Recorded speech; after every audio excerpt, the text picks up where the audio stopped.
Yeah, so, over time, I decoded what angels are and how they work, because I realized angels are not beings or what people imagine them to be. It's just another name for this technology. So we've got, cherubim, seraphim, Elohim, Anunnaki. All these names are different names from different cultures, but they're all referencing the same thing. That's what I realized. They're all talking about the same thing. And the same thing just has to be technology. They don't know how to word it. Imagine it'd be like a caveman looking at the back of a TV set. You try and describe what you're looking at if you don't know what you're looking at. That's why a lot of these descriptions in holy books don't make a lot of sense until you realize they're trying to describe technology. I'm still looking for this image. Don't worry, I'm looking. That saying reminds me of the saying you just said. It reminds me of, it's like explaining a dog to someone who's never seen it and then asking them to draw it. Yeah. Right? It's yeah. like, yeah, I've got it here. Right, I've got it here, so I can share it now. Maybe there it is. Right, so if you look at this, you've got a male and female character in the stained glass window. But look behind the heads. They always have this halo behind the head. So the halo is what it's actually referring to. It's an electromagnetic coil. And if you look at the sun halo, you'll see why we come to these conclusions. That's the sun halo's configuration on the left. A small halo and a large halo intersecting, creating a vesica Pisces where certain things actually can be placed on the map. So does that make sense, what I'm looking at? With the technology being referred to is actually the halo behind them. The one on the right is female, so it's going to have its own character, like negative electric magnetism, whereas the one on the left, it's electric, and it's going to have positive electric. So it's electromagnetism is what this is all telling you about. Our world is governed by electromagnetism coming from very large halos, which are actually electromagnetic coils. So this is where my research was going, and it didn't start with this one. This is a later decode, but I already knew when I was covering the Nazca lines, and I was realizing in there we're actually looking at personifications. They're using little characters to personify the process or the angel itself, because each angel has a process to do. They're all involved in creation processes. This is a modern name that we call, this technology ended up with the name angels. If you want to go by like a holy book's description, in today's terminology, you would call them saints. This is how they're marking them on the map. Your churches and cathedrals come with a saint name. It'll be female or male. Sometimes the two of them are involved. It's this technology that they're marking and referring to. I've jumped ahead of where I should be here because I was going with the Nazca lines, but I wanted to show you how the technology is hiding behind personifications in these two examples here, because you're going to start seeing this yourself everywhere. Things are going to start jumping out to you once you start looking at it with eyes that we've got. We know what we're looking at. We know what it's depicting, what it's telling you. It's a story about how this technology works, and it's being personified and brought to life in books. When you read a book, you bring these characters to life, but you have never been told that these characters are not people, the technology or processes of the technology. This is how they've basically tricked the human race into believing in holy book type stories and a fake creator. Well, I would call it a magic wand creator, because creation's never been defined before. I've never been religious because no one could ever define to me what was created and how. I like the meat of it. I want to know. I want to see the proof. If this world's created, okay, you've got to show me how it was done. And you won't find that in holy books. Actually, you will, but you're looking at personifications of the process. This is what they've done. So you're reading these holy books. You're actually learning about how this technology works. That's holy books, creation stories, everything we look at, all the sacred geometry of the world's telling you the same story. It's all about this technology.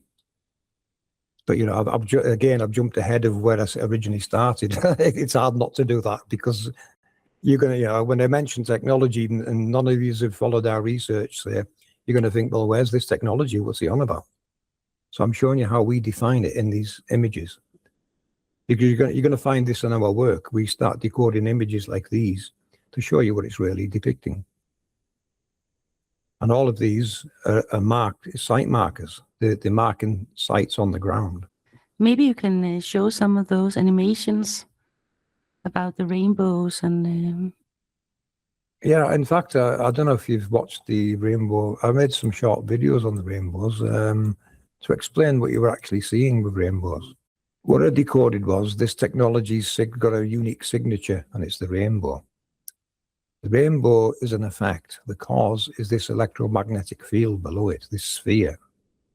I'll play this video because I explain a bit of it in this video. Is that okay with you, yeah? Yeah, I don't know if you want to talk over it yourself or if there's sound. Well, I'm actually talking in the video, so I'll have to mute while it's on. Yeah. and then you can ask questions if you want. But I'm explaining what you're looking at here with a rainbow. The question has been asked if we all see the same rainbow when one appears. Now, the answer depends on what you think a rainbow actually is.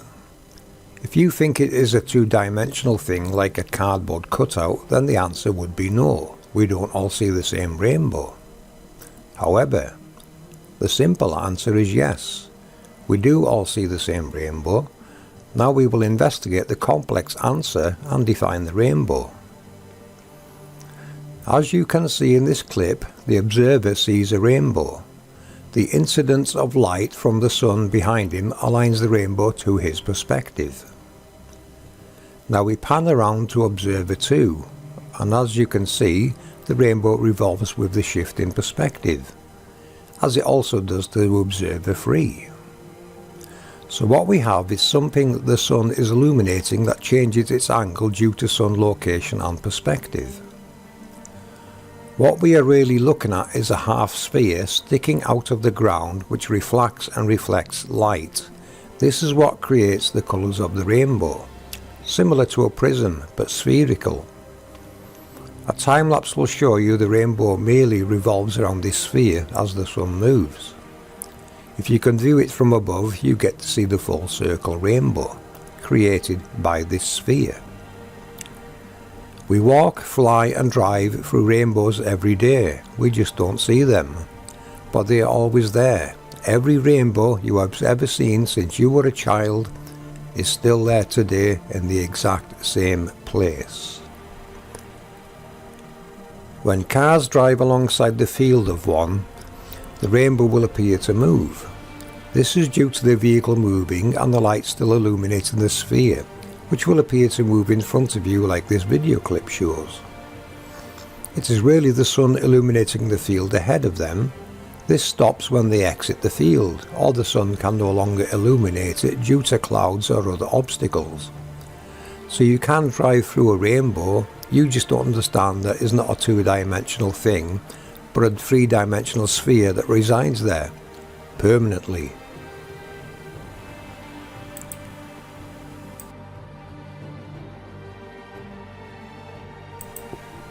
This time-lapse by John Magnusson shows the rainbow revolving around the sphere as the sun goes about its travels.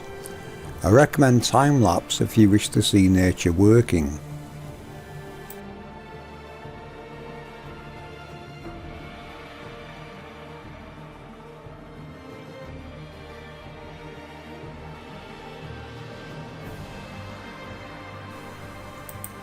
This full circle rainbow was captured by Nugmeister with his drone in Wicklow, Ireland.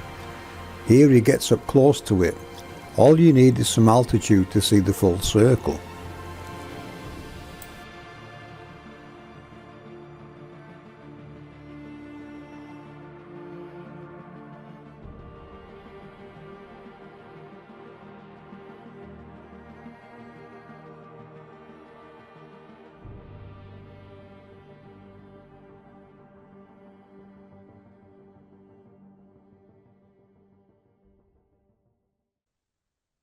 Any questions on that video? Wow, that was really amazing. I mean, so you're saying like every rainbow that is a sphere we can't see, and it's always there. So it's Yes. only when the right condition are there the rainbow appear. Yes. Now, mainstream tell you, sunlight and rain create the rainbow. Well, that's wrong. Sunlight and rain help reveal the rainbow and the sphere that created it, is how it should be worded. That electromagnetic field below the rainbow is what's actually creating it. It's that's called creating the rainbow. Rainbow is an effect of light passing through it or being trapped inside it, refracting and reflecting from it. That's what we're actually seeing. That's why we see a double rainbow. It's reflecting and reflecting off that sphere. So what does this sphere do? The sphere is generated by the Angel technology and is part of how they create. Do you want to see part 2 of this? Oh, yes. Right, because I just wanted to mention really quick, it's very fascinating to watch very small children draw a rainbow and watch the order. Some do the red first, some do the violet first. And I think it's because we have an inherent memory that it is a circle, and it depends on which angle you're looking at it, or angel you're looking at it, right? Yeah. They kind of reverse, don't they? In between the black band, the black band's called the Alexander band. So what you're seeing above the black band is being reflected off the field, and what's below the black band is refracted inside the field. It's trapped inside. So that's why you get the reverse in rainbows. Thank you for explaining that, because I was one of the kids that never drew it. I drew it the opposite. So thank you for giving me some insight. Yeah, reflected light and refracted light, that's what creates the rainbow. And it's this sphere that's doing the refracting and reflecting. Decoding the rainbow, cause and effects part 2. Now that we know the rainbow is a localized event, you can study the localized weather that gets created in your locations. The most obvious are the winds, clouds, rain and lightning.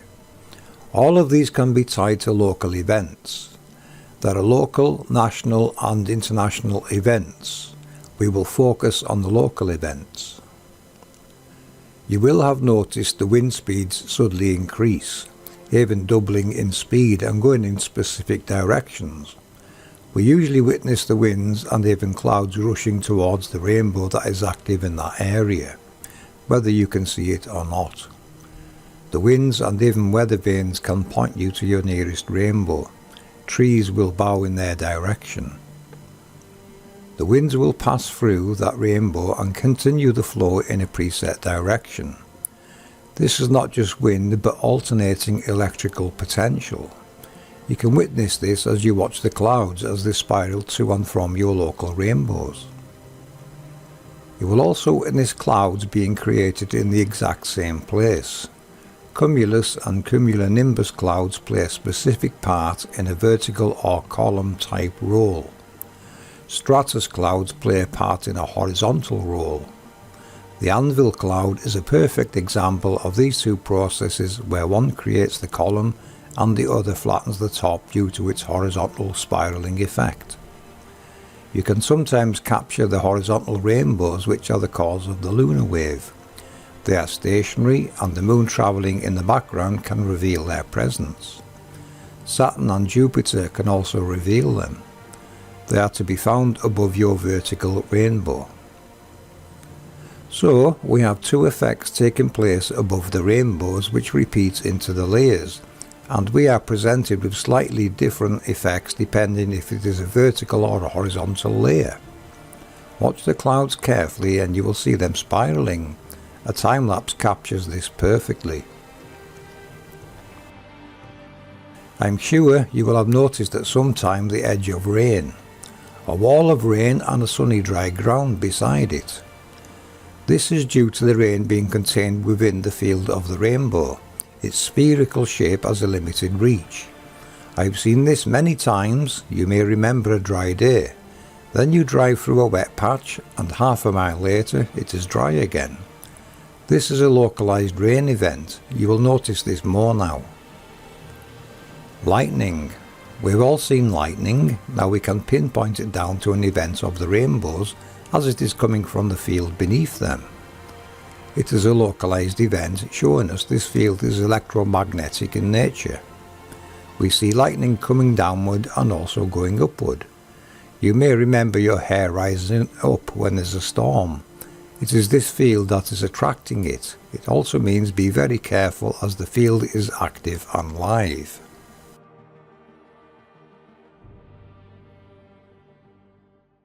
Any questions on that video?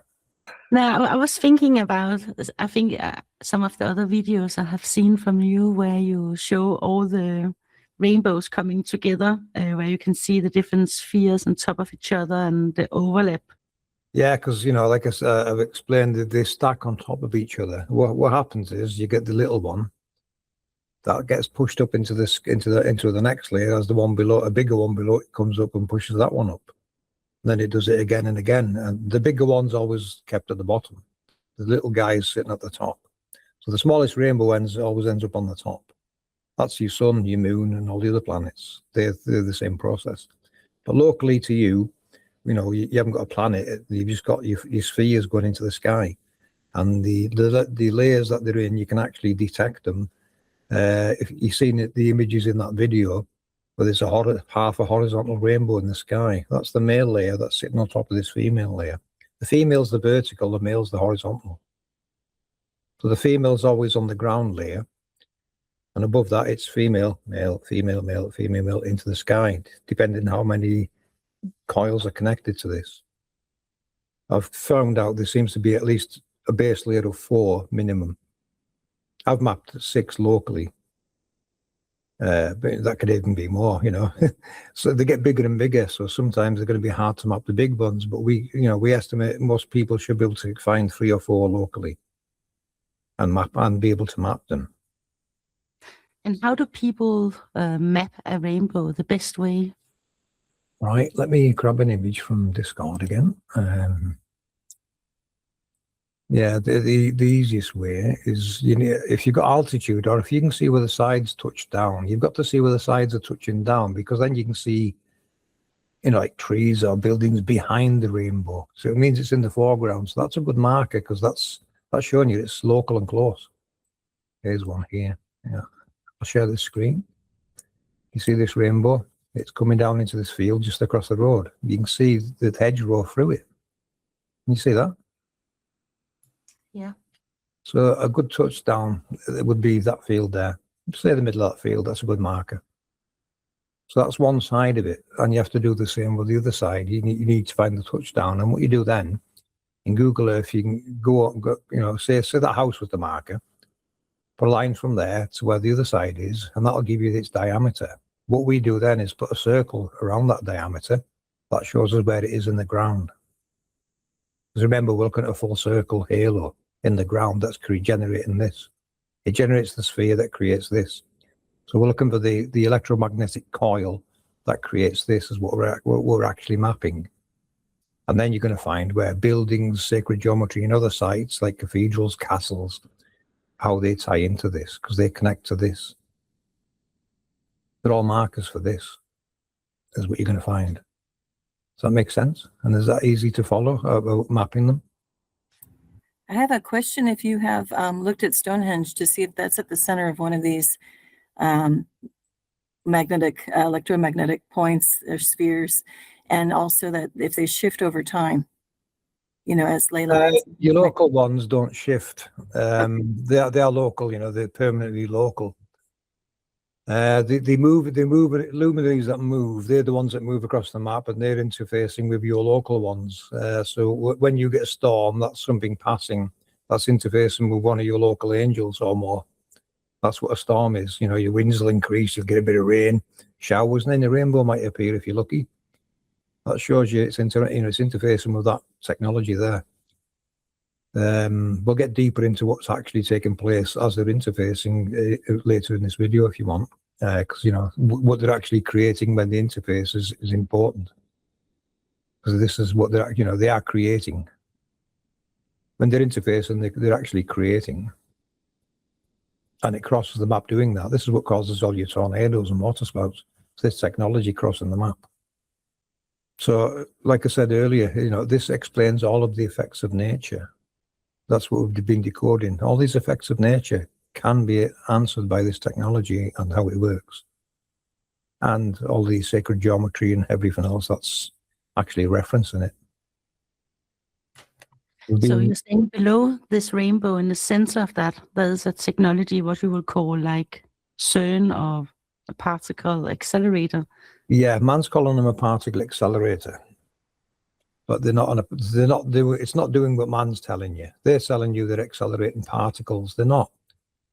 You accelerate the poles on this technology, and that's what creates the electromagnetic field that creates the rainbow. It creates an electromagnetic field. The faster you accelerate them poles, it creates a sphere.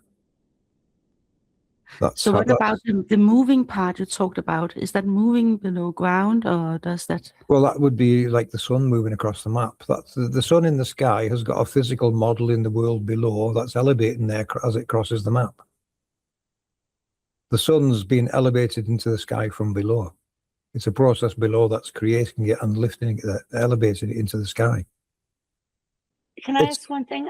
That Sure, I imagine when you're saying that, like, are you saying like if you just for some kind of visual example in my brain, Yeah. like if you put the two magnets, you know, against each other, and it's like the whole hovering thing. Is that what you're trying to say? Like with the sun, it's coming from below, like that same type of field. That field that it's elevates. floating it. Like, okay. Yes, I don't know if that makes. What Okay, they thank are, you. they're electromagnetic pressures. Right. Okay. Wind is actually electromagnetic pressure waves. That's probably the proper name for wind. Okay, thank you. And it is alternating currents. The alternating is coming from the north and south poles. This is what creates electric. The north and south poles alternating. That's what creates electric. So the electricity's always been here. This technology is what's creating it. And they manipulate it and transfer it around the grid. This is what these are actually doing.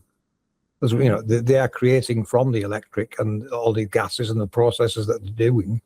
But it's also channeling it down into the ground, into the grid. Fascinating. All this is like filling in little holes in all the paths I've gone on research, you know, and it's just so fascinating. Thank you so much. Right. Now, this video here is about 34 minutes long. I don't know if you want me to play all of it.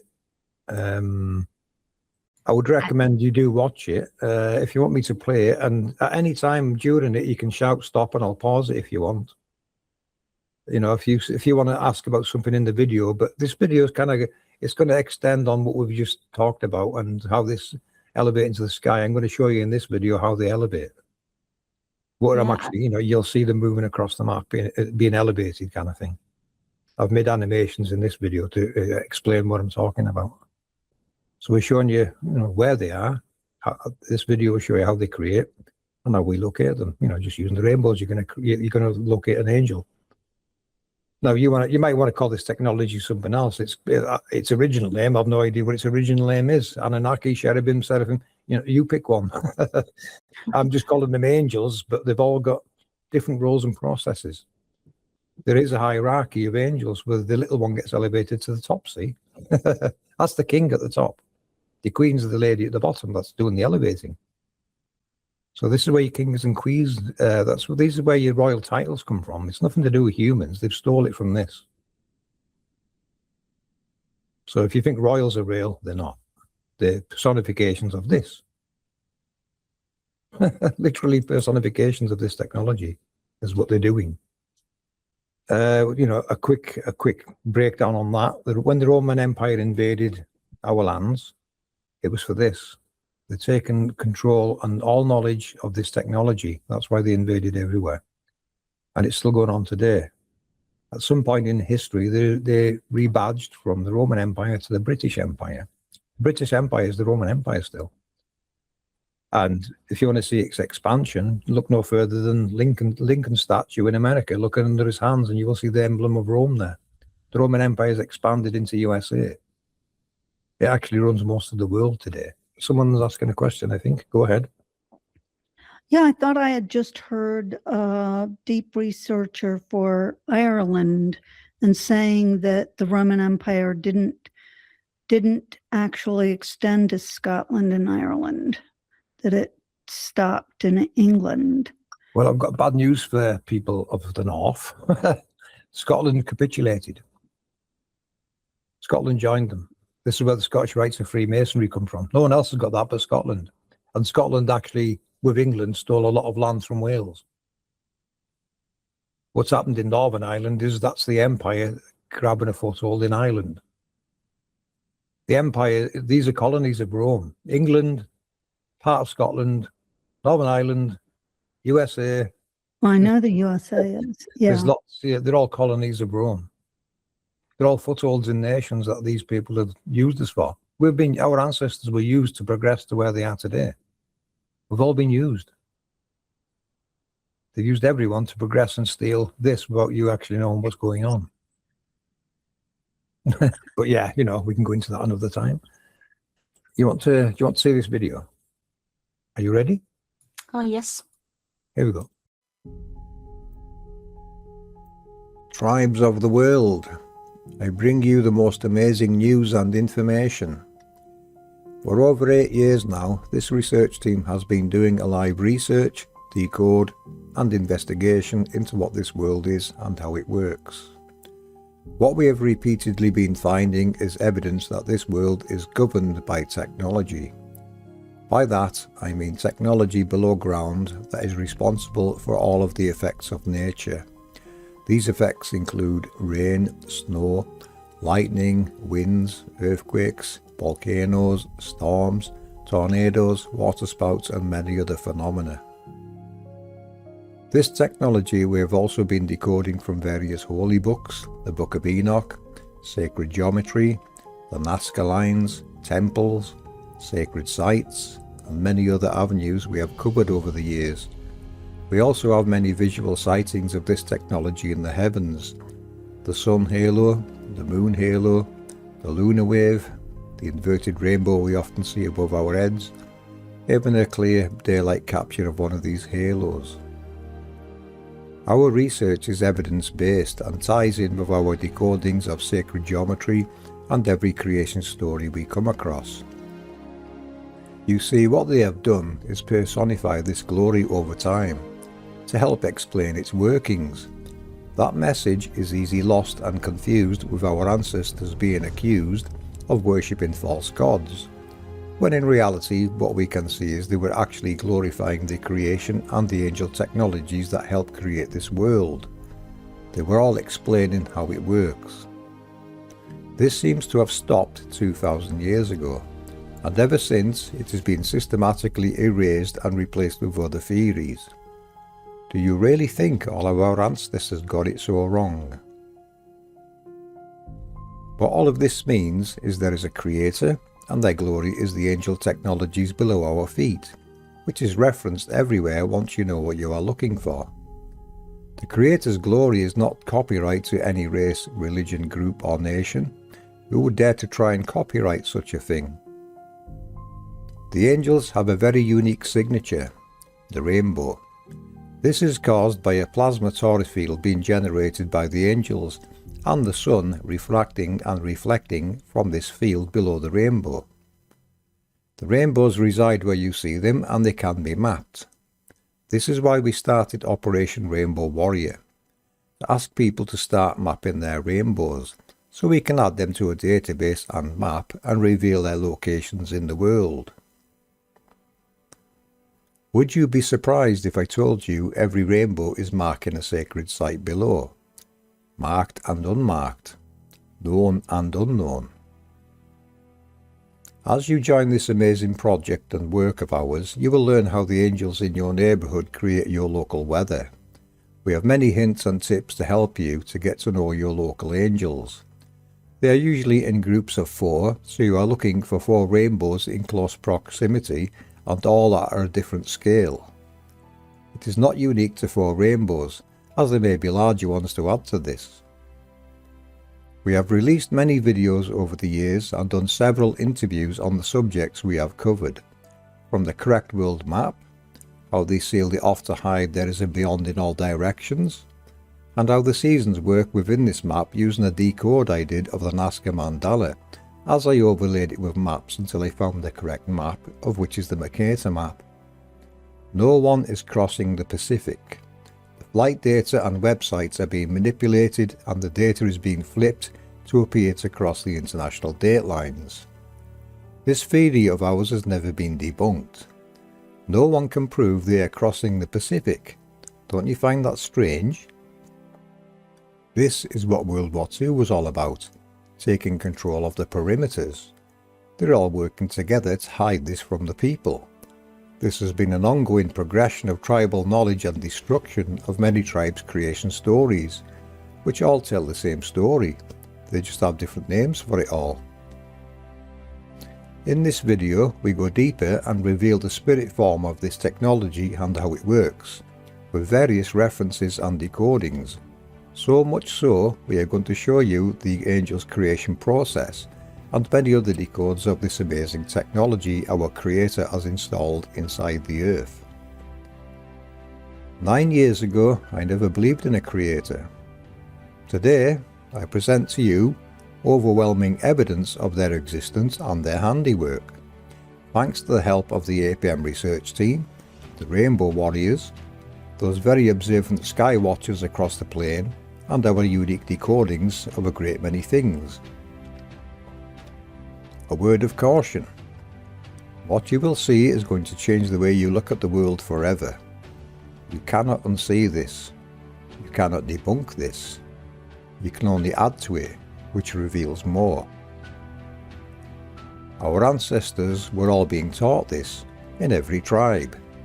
You will recognize many parts of our research from your own creation stories, of which we will be decoding more of soon. This is not a religion, this is reality, and it is copyright to none. It is the birthright of every human being to know of this glory, to understand how it works, to partake in its grace, and to protect it from human interference, sabotage, reverse engineering and theft. I hope you would all agree on that. This information overrides all human protocols, jurisdictions and laws, as there is no law above the Most High, for this is what this is all about, our Creator and their glory. What you are looking at on screen is a capture by Sunset Sweden of a waterspout. This is one of the most amazing things you could ever witness in your life, and that is a very big understatement. This waterspout was recorded in Tylösand, Sweden. What we are witnessing is an interface event between the physical angel below and its spirit form above. The interface event takes place through the Vesica Pisces overlap of the two halos or coils, which represents the female vagina. The male penis is often depicted using obelisks. It is this process they are referring to, the interaction of the angels and how they create. The personifications we see in stained glass windows, sacred geometry and more are referring to this process. You will come across many sexualized depictions that actually refer to this process. This is the way the angels create. It is a two-way interaction. This is creation before your very eyes, and exactly how the angels create the noble gases and elements from the spirit world above to the physical world below where they reside. These interactions take place every day. They are more common than you think, as creation never stops. We are showing you how to locate your local angels and record these interface events. We will be highlighting more sites across the world where this is very obvious. Some shape the land where it takes place and some do not. Tornadoes, waterspouts and dust devils are signs of this interaction taking place. It can be worded like this: that by the angels of God ascending and descending, it is to be understood that a perpetual intercourse should now be opened between heaven and earth. Dros Cymru dwi'n rhoi'r ddawn o weledigaeth rhaid mapio'r enfys. Castell Dinas Bran. Mae'r llygad yn ffenestrir isfyd. Mae hwn yn chakra y rhymwyneb Vesica Piscis o anghelion. Castell Dinas Bran. I remembered this tour from a previous visit to this site. Like Glastonbury Tor, it is an interface site. The castle on the top will be built on top of older Celtic forts. It is not what is upon the surface that is sacred, it is what is below. If anyone lives near this area, do look out for the rainbows. I'm not sure if this one is real, but do let us know and help us mark them on the map. This is a Vesica Pisces overlap of two halos which has shaped the land. Shout out to drone pilot Ed Jackson for allowing me to use his aerial captures of this site. This one has spectacular views of Llangollen and an Eisteddfod is sometimes held here. There are more of these sites than meets the eye, and we are going to reveal them to you. Why do they build castles and forts on top of the same sites over and over? What does all of this sacred geometry mean? I have decoded the front of the Valley Crucis Abbey, which you will see later in this video. It all refers to the Creator's glory below these sites. Just locate their rainbows.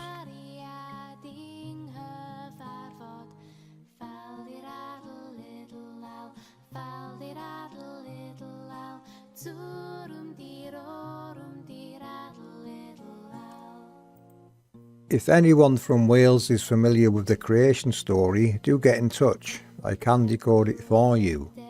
Someone is already going to cover Ireland. England and Scotland will also require representation should anyone wish to see their creation story being decoded with APM eyes.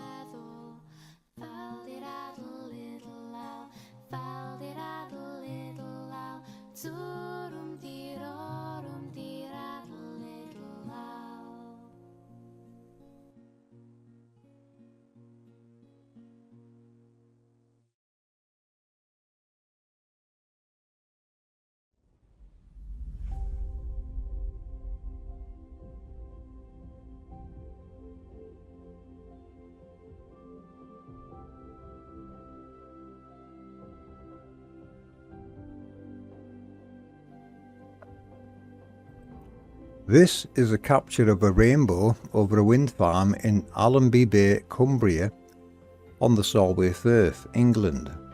Captured by a Ms. CRW. She said it was right over the wind turbines.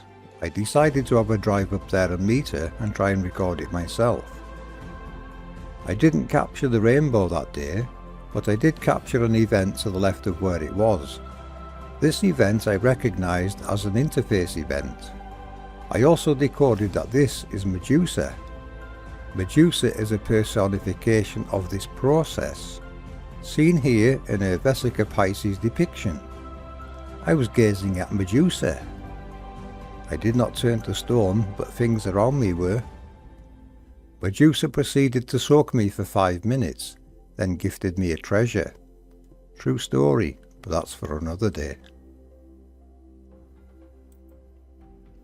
A full circle rainbow, captured by rainbow warrior Phil from Glasgow with his drone.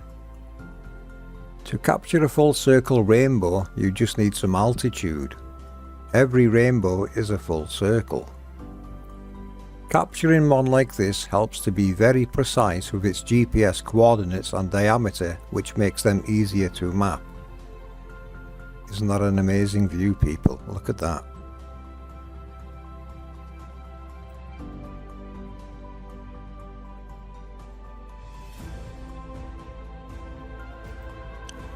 This is a capture by Rainbow Warrior Seeker. Pay attention to the small tree on the left. This is registering an activation from a local angel. You will notice the winds rushing towards it, which helps locate them. On the opposite side of the tree, we always notice a bare patch, which may be caused by the winds rushing through from that direction.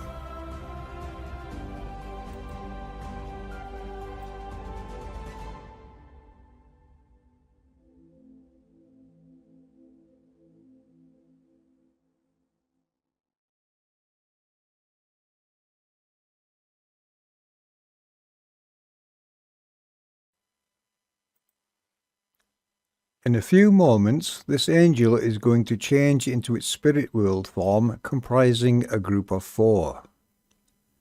I did this decode several months ago, which helped decode a great many other things which will follow.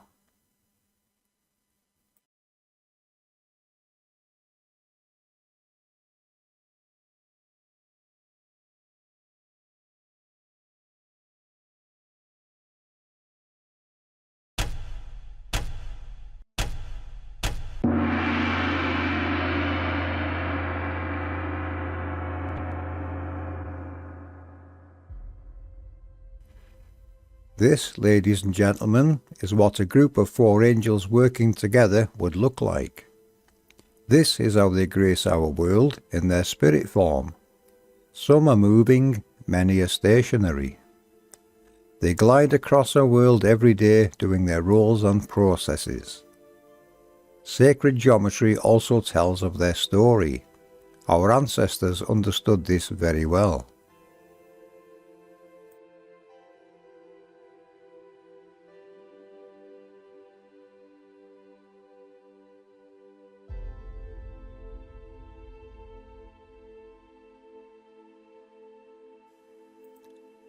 Do you recognize this?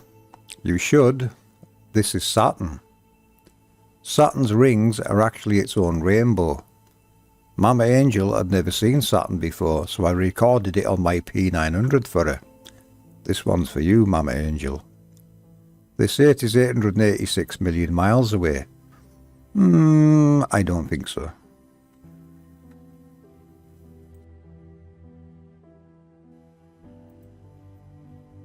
The moon's rainbow. Under certain conditions, we get to see the moon's rainbow. Look for it and you shall see it. This applies to all of the wandering stars. I see you all, and I'm going to tell your story.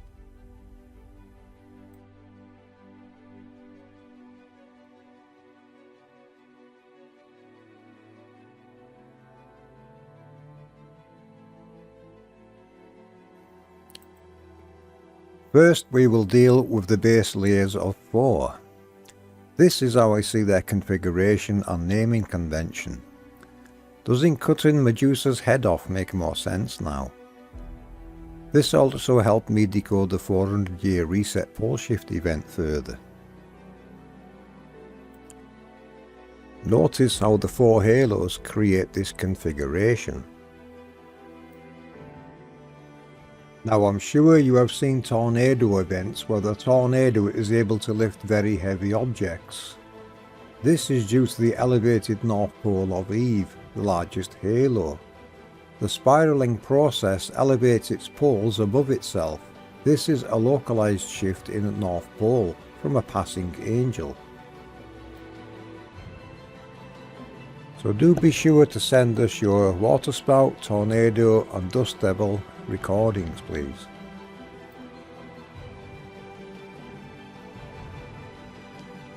This will give you a better idea of what's taking place local to you. Notice the wind direction changes. The Walter-Russell decode at the top confirms this is what takes place with their north poles. I will be able to make a better animation now with this information, which will be out later. Eve compresses the ether and passes it to Adam. Adam expands it into his layer. There is a two-way interchange taking place here, including voltages and elements. Layers and anvil clouds. You can see now why aircraft use the tropopause. They will be flying just above the male's spiraling pressure waves where the air is calmer. The image in the lower left is an anvil cloud. You can see how the top of it gets flattened by the male's horizontal waves, creating the infamous anvil shape. The Vesica Pisces is also clearly visible. Time-lapse cumulonimbus clouds and you will capture this event. There are interactions also taking place above these ones. Also notice the 4 layers in the Schumann resonance chart and the coherent and organized structure they can obtain. With anvil clouds, you will also notice smaller cumulus clouds rising from nearby in a supporting role. These are from smaller halos and don't appear to reach the heights of the larger halo's column. Now we know the reason we see clouds travelling in different directions in different layers. They are all localized angel events taking place at different altitudes of operation.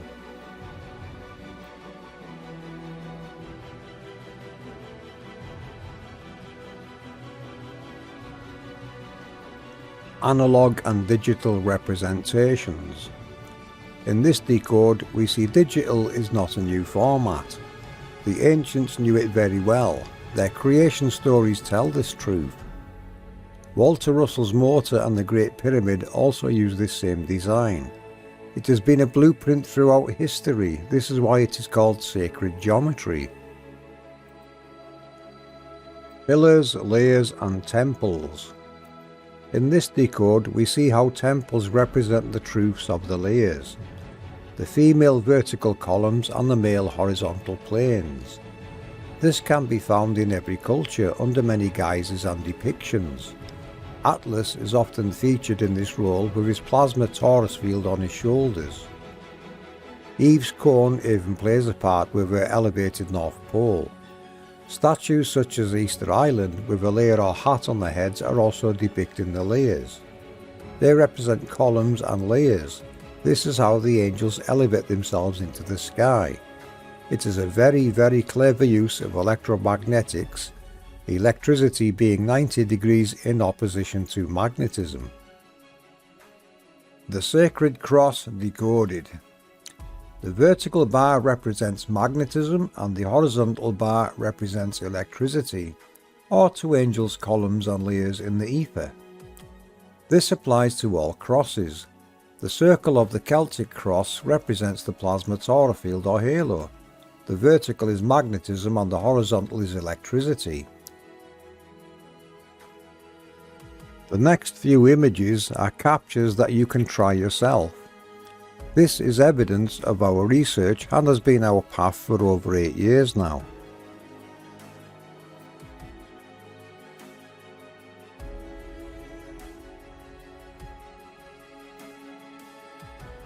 There is an order to the creation of elements and the noble gases. This chart made by Walter Russell shows the order things are created in. All motion is curved. All curves are spiral. All spirals are from the halos of angels and are pressure waves.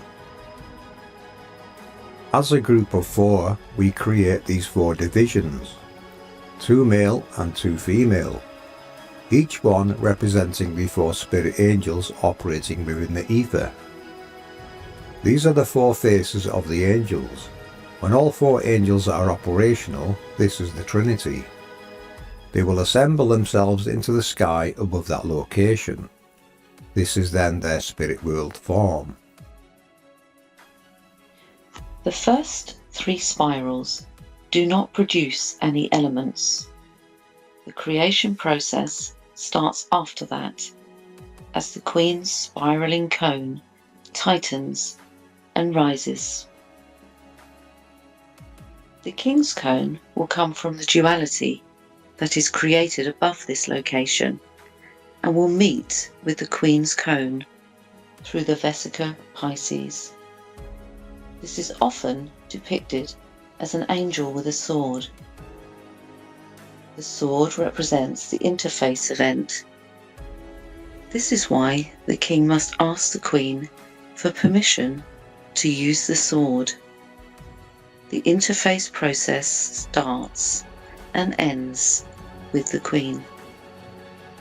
When we start up, you will notice a difference in wind speed. As this increases, so do the magnetic and electric pressures that can be witnessed upon the surface as they register as winds and waves. These are our spiraling pressure waves of electromagnetism. They modify the ether into a coherent form that is structured and can be manipulated. It is also alternating current due to the polarities constantly switching from our halo's poles. I am the cathode. And I am the anode.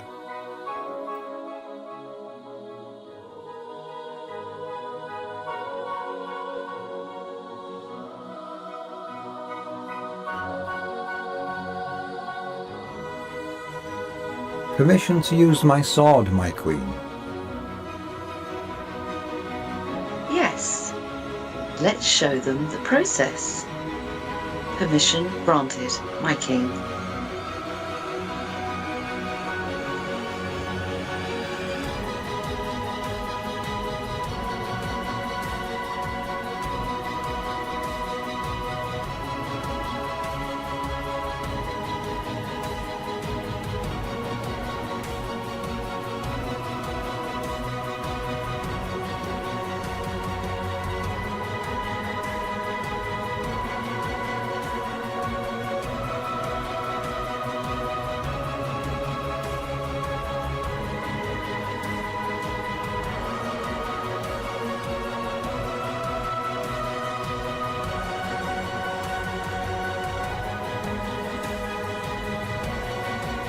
Should we show them the 10, my king? Of course, my queen. Hold tight, we're going in.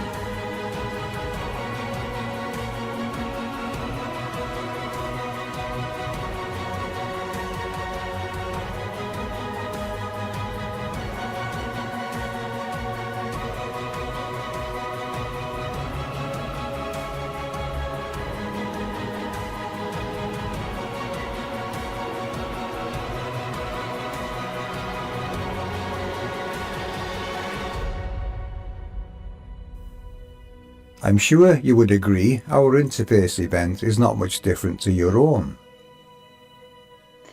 We just bear different children. And just like you, We like to hold our little cherubs high into the sky for all to see. ladies and gentlemen, it is a great honour to present to you Jacob's Ladder. I command stations 1, 3, 5, 7 and 9. And I command stations 2, 4, 6, 8 and 10. I am the Alpha. And I am the Omega. I am the beginning. And I am the end. Forever And ever. and ever And ever. and ever And ever. and ever And ever. and ever.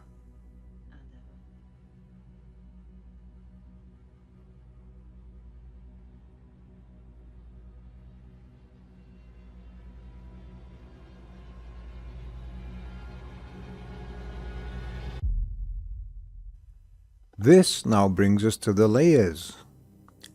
With these decodings and knowledge, we can now structure the layers accordingly.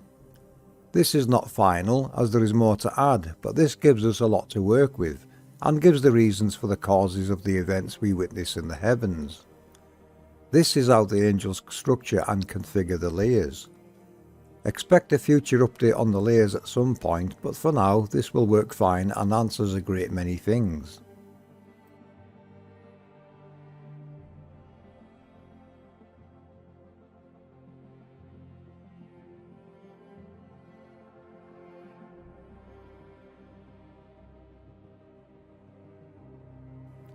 Adam, Eve, the apple and the snake. This animation made Rysandra's husband demonstrates how the process works in elevating the poles on the halo. Ignore the vertical pole in the centre, that was just used as a guide.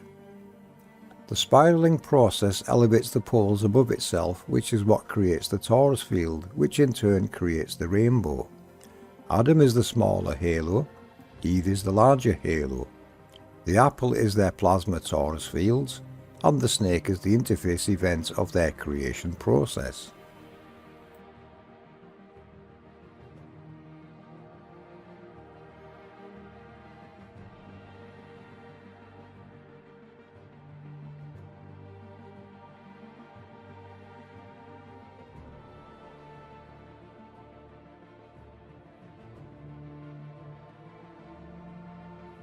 And now the Valley Crucis Abbey decode. This is how I decode sacred geometry of the old buildings. This applies to all buildings of sacred design, including the Tartarian designs. This is a group of 4 angels. Notice Atlas can play 2 roles, one where he is in a supporting layer.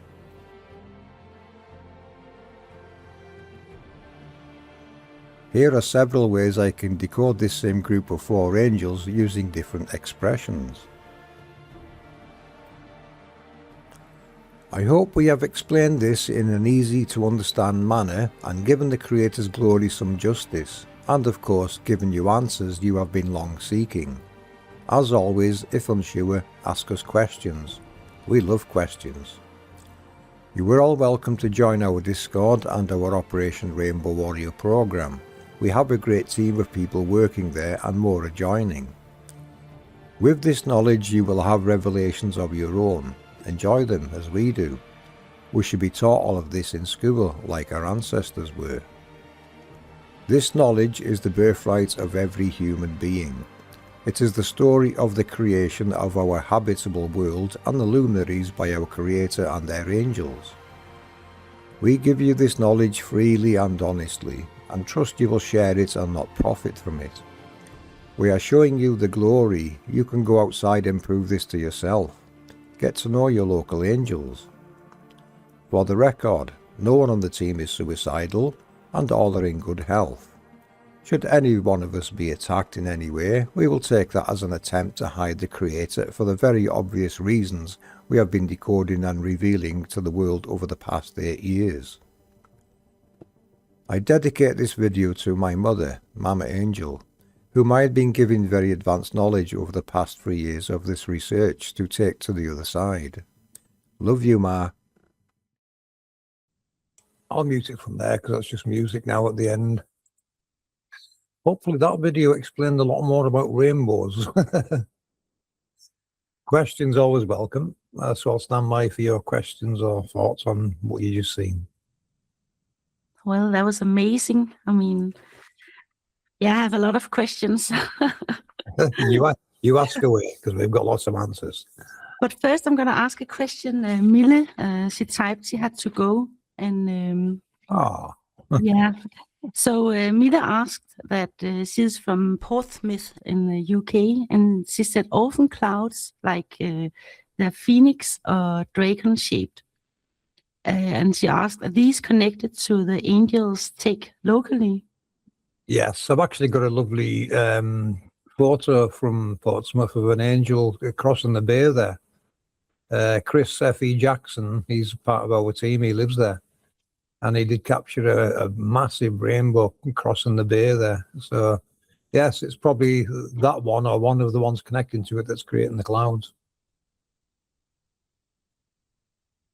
An answer for everything here, isn't there? Yeah. Okay, so maybe you can answer this because this is the thing that is still puzzling my mind. We're talking about all these particle accelerators, and now I was a little shocked about finding out about the 30,000 numbers. But I know a lot of those are very small particle accelerators. Yes, there'll be man-made ones. There's man-made ones and there's the natural ones. Okay, so what is the difference? What does the man-made ones do? Well, the man-made ones are going to be obvious. They're going to be small scale compared to these. Or these do come in small scale mines. They're not all large like what you're seeing. We've seen ones only a few hundred feet wide. That's rainbows a few hundred feet wide. So we know they come in small size as well as large. So even a small one might still be an original. It's hard to say without looking at it and see if it's got a rainbow. Its rainbow will be the giveaway. If there's a rainbow there, then it was probably already there. That's why we're mapping the rainbows. We want you to map your local rainbows so you know where this technology already is, and man hasn't built there yet. So you will know when they say that they're going to build a particle accelerator in your neighborhood, that they're actually just stealing what's already there. That's why we're mapping them. It's one way of proving they're lying. So what are they using it for? I mean, stealing this technology? Well, they've actually stolen our very reality, haven't they? They've stole our reality. We think we live, well, I don't, but a lot of people think they live on a spinning ball flying through space. Whereas we live on something very special that's got very intelligent design and very high-tech technology running it, that these people have got access to that no one's even aware of yet. You see how dangerous this is? They're actually creating the technology that creates our nature and probably is involved in keeping us alive.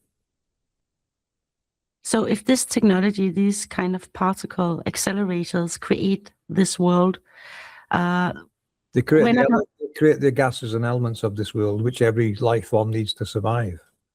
What do you then think the purpose is? Or are we just a part of some kind of experiment? Or are we here? That's the million-dollar question, really. You know, where do we fit in with this? We know we've inherited this world. The creator, whoever they are, I don't think they're around anymore. If they are, they could be a million miles away still creating more of this. You know, we would be guessing. But if it's a living being, which it has to be building this technology, then they might have a lifespan. It might not be one person. It might be a whole group of them. We don't know. You know, we can't say who the creator is. We don't know. We would be guessing. And we don't know if they're still around because, as far as I'm concerned, anything living has a lifespan. So they might not be here anymore, which makes me think, you know, that's why these people are stealing it. They know that the creator's long gone or not in this vicinity, and they can get away with stealing this. They're going to lie to the future generations. They put those lights in the sky, the sun, the moon, everything is where it's heading. At some point in the future, in the near future, they're going to lie to future generations that they created this world. That's how serious this is. That's the only outcome you can have from stealing all this technology and pretending you're building it. They're trying to take credit for something that's already here and getting very rich in the process and very powerful. But don't forget, this technology creates all your gases and elements. They're selling them to us. Gold, silver, copper, it creates all this. I would really like you to, if you could explain that a little bit more, because I don't fully understand that. And I think that comes with the Walter Russell you're talking about. And yeah. Okay, I'll put Walter Russell's chart on the screen. What is it? Here, this one. Right, this is Walter Russell's chart of the elements. You've seen it in that video there. So the animation I made was it was to represent me and Juniper's falling through from the top of that stack all the way to the bottom, to the ground at the bottom. You know, we live halfway up that first rainbow. That's where the earth would be, the ground. Because remember, half of it's below ground. So where it says 10th octave, that's roughly where the ground is in our world. So we've got half of the rainbow below ground and half above. And then all that rising into the sky above it. So the elements at the side and the gases are what they create in their respective layers. Oxygen is created up here. So trees are not creating oxygen, it's this technology. And you can prove that to yourself. You can create oxygen and nitrogen using electrochemistry. You don't need a tree because trees aren't outputting air, oxygen. That's a lie. They've had to lie about where everything's created to hide where it's really coming from. So they're lying to us that what's creating oxygen.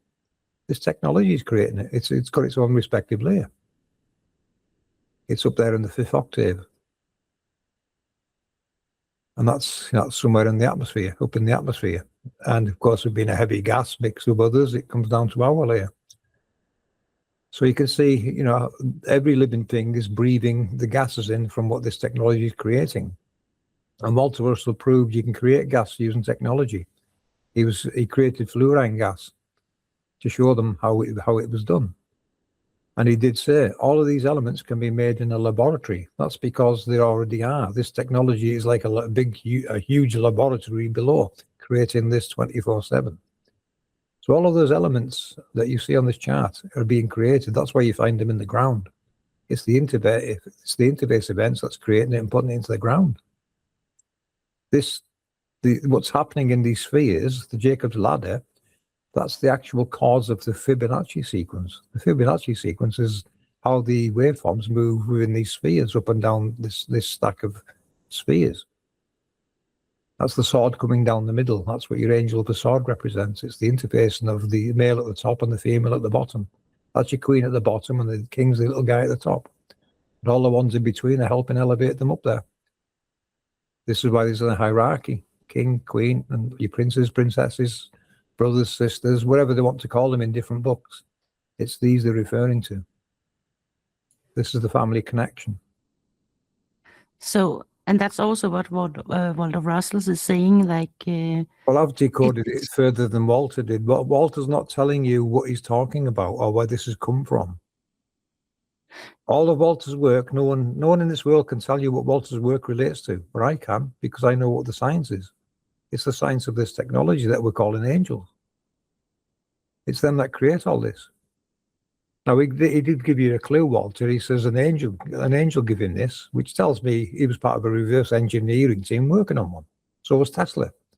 Tesla learned a lot of his work from Walter Russell. Walter's telling them all how it works. But so much so that it was beyond their comprehension at the time. They didn't understand half of what he was telling them. But he created a fusion reactor based on this technology. His optical motor is actually a fusion reactor. So nuclear fusion isn't what you think either. It's actually quite simple. It's compressing more to a fusion point. That's all it's doing. Compressing mortar. If you look at what they're doing there, what are they doing? They're compressing all the way to that top. So it charges and discharges. This is how they manipulate nature. Well, they actually create it and manipulate it to create these elements. This is how the angels create. So if I understand it correctly, it changes the state of the matter all the way up, or... Yes, yeah. Yeah. Yeah, so there's transformation processes taking place, depending if it's centripetal or centrifugal forces taking place within each sphere. You've got electro properties and magnetic properties, and the overlap of them is what's creating all of this in the atmosphere. So it's it's creating gold from thin air, basically. It's not thin air; it's actually all the gases and other bits and pieces that's in the atmosphere, and it's bringing it from the invisible world into the visible world. That's where you find gold lying on the ground in Australia. It's falling out the sky, literally. Shooting stars are pieces of this falling out of the sky. So a meteor is one of those elements being ejected by that horizontal halo. That's what a meteor is. And you get meteor showers that are regular. They're timed events every year. It's just an angel switching on, creating, and then switching off again. You're seeing that creation taking place by seeing all the meteors falling out of the sky. It's elements being produced by these. And they come with certain colours, like copper. It'll fall out of the sky and it'll glow green. Depends what layer it's in, because there's gases in it. If you look at this, there's gases in each layer. And the gases will change colour. It'll change the colour of things taking place in the different layers. I've got another meme to show you about the layers. Hold on a sec. On the left, there's some images of what's taking place in the layers. And on the right is what's really taking place. So these effects we see in the layers on the left, like that halo, sprites as they call them, they're part of the interface event taking place, which is happening on the right. So all of those processes taking place in the different layers of the atmosphere are the angels doing interface events. That's what a storm actually is. It's them interfacing. And that means creating. It's a passing one, creating with a local one. And it'll pass from that one and go to another, further down, further across the map. And it just keeps doing it all the time. They'll interface with different angels as they cross the map. But I still don't understand the thing about, like you say, so it also makes gold and all these elements. So will you always find that below a rainbow, there will be a gold? Yeah, can you see my mouse? Yes. Right. You see gold is there, yeah? Yeah. Which equates to about here. So it's created in the second layer up. It's created in the tropopause. This is the troposphere where we live. This is the tropopause above it. This is the horizontal rainbow that you see in the sky. It's created here. So it means if it's if there's any going to fall outside of it getting dragged down below, it's going to fall slightly on the inside of your big rainbow. So it would come down about here. So somewhere on one side of your rainbow is going to have a gold field.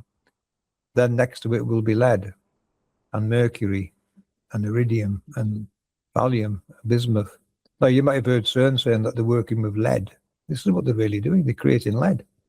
In other words, they're doing gold, mercury, thallium, lead, bismuth. They're creating elements, basically. But where is those elements going?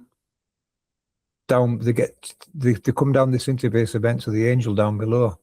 Then it will need processed, which goes to a nuclear processing plant. This is a nuclear process.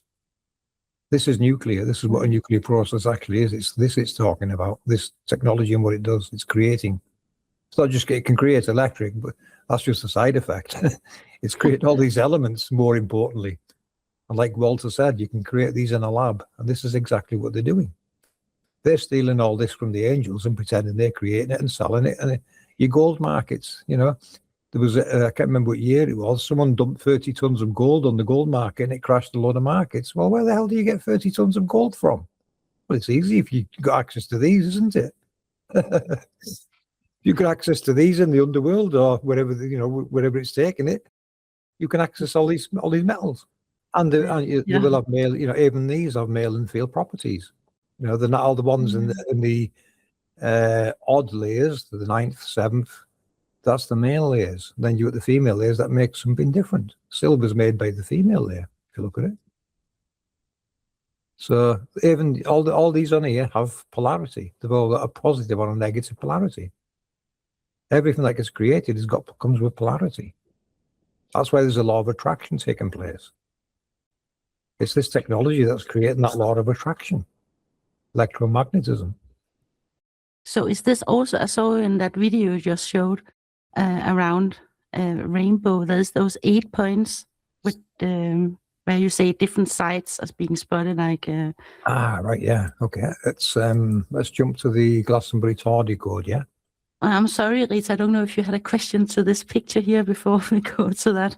I do. Yeah, any questions? Yeah. Go ahead. I'm just making sure I understand, like, okay, so like the elements, gold and whatnot, when it's done, is that, are they forming it into physical reality to where it lands on our physical plane that that's how we can see it? It's created and then dropped, or yes, and manifested into this reality, I guess. I don't know. Yeah, it's brought into existence by these processes, and it's just deposited in the ground in rivers, streams, or further deeper into the ground.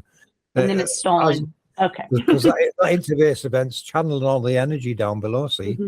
So you haven't just got electric going down there, you've got all these elements and things being dragged down there with it. Okay, this is why we find certain, you know, gold fields and lead fields. Right. They're all near each other. There is a pattern to it. And then whoever it is almost like you're saying, just stealing it and saying it's theirs, and but they know how it was created. They're just not letting us know that. yeah, if they steal them all, they've now got access to all of those elements they create, and they're selling us them, aren't they? Thank you. Answers my so question. you know, they've taken over the electrical world, so they can charge you electric, which is actually made free by these, and then all the elements and gases. You know, we have to buy gas off them, don't we? Well, it's the angels creating it, not man. Man's just stealing it and selling us it, and getting very rich from it, isn't he? Right. It's not you know, it's like dinosaurs, you know. How come we haven't run out of dinosaurs making oil yet?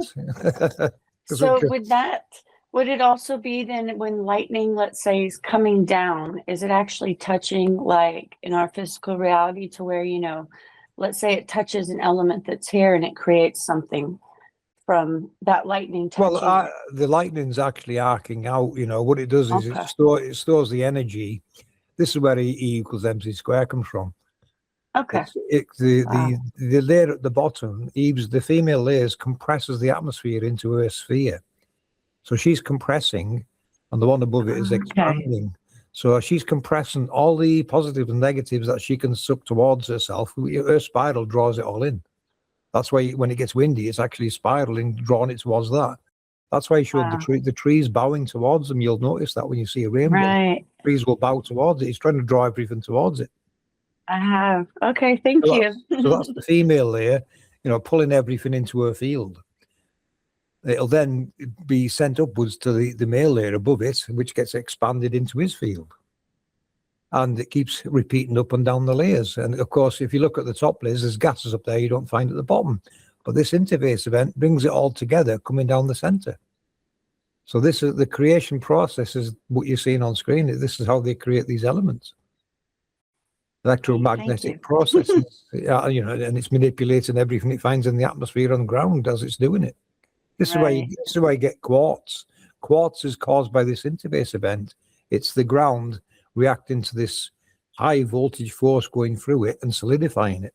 That's what quartz is. It crystallizes it. It kind of petrifies anything it touches. Like physical energy now, like it puts its physical energy into it. Oh like yeah, quartz. It's Beautiful crystals. It's a you know, crystals are a side effect of the process. Right. Awesome. So things will get crystallized with this process going on around it, like sand, glass. You know, it becomes glass and all the rest of it. And this is why you find gold in quartz. It's because the gold's been dragged in with all the other stuff.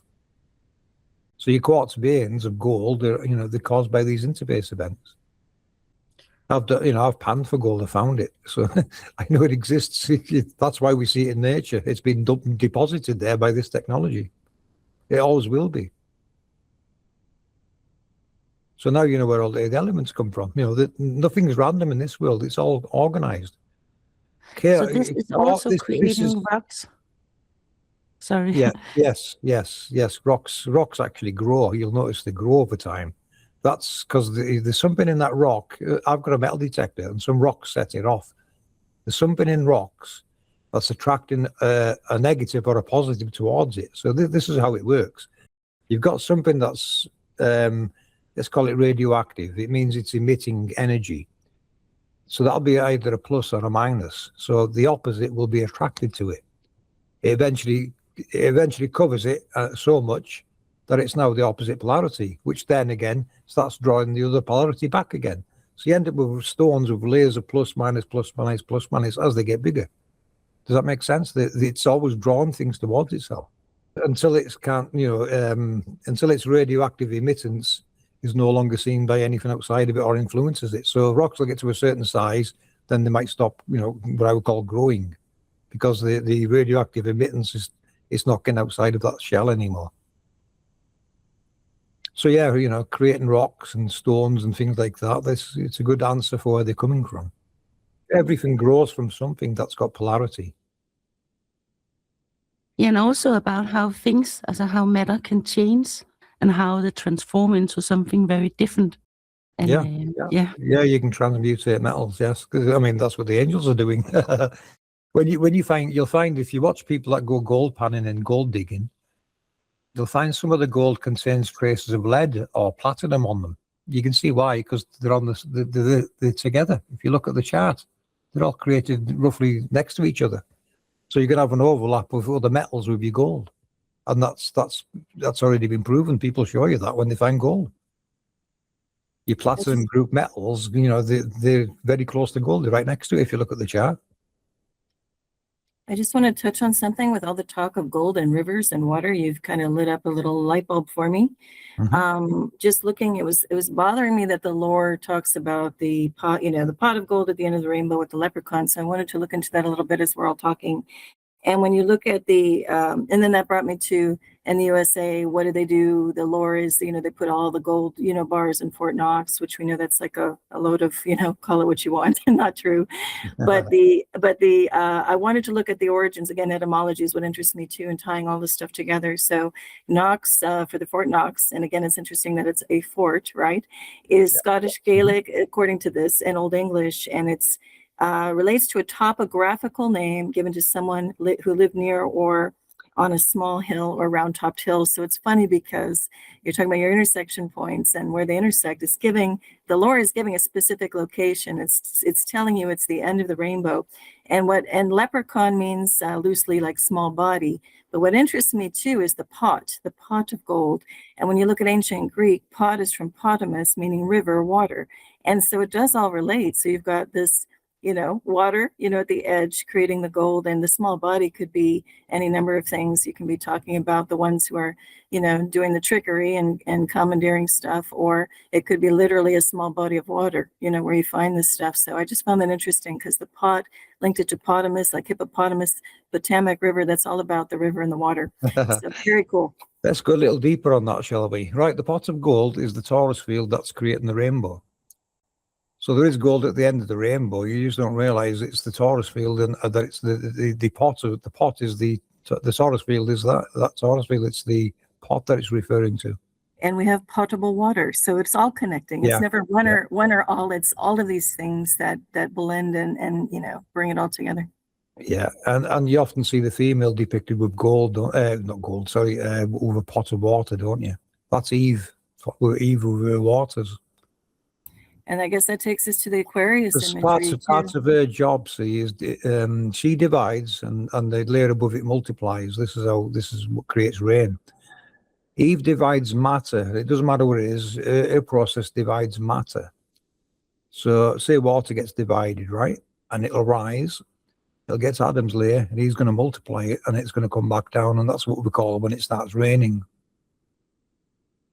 It's them two creating it.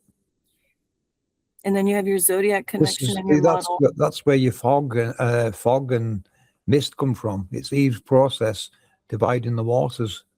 Now you'll notice it more at dawn or even at dusk. It's sitting waiting for Adam to appear.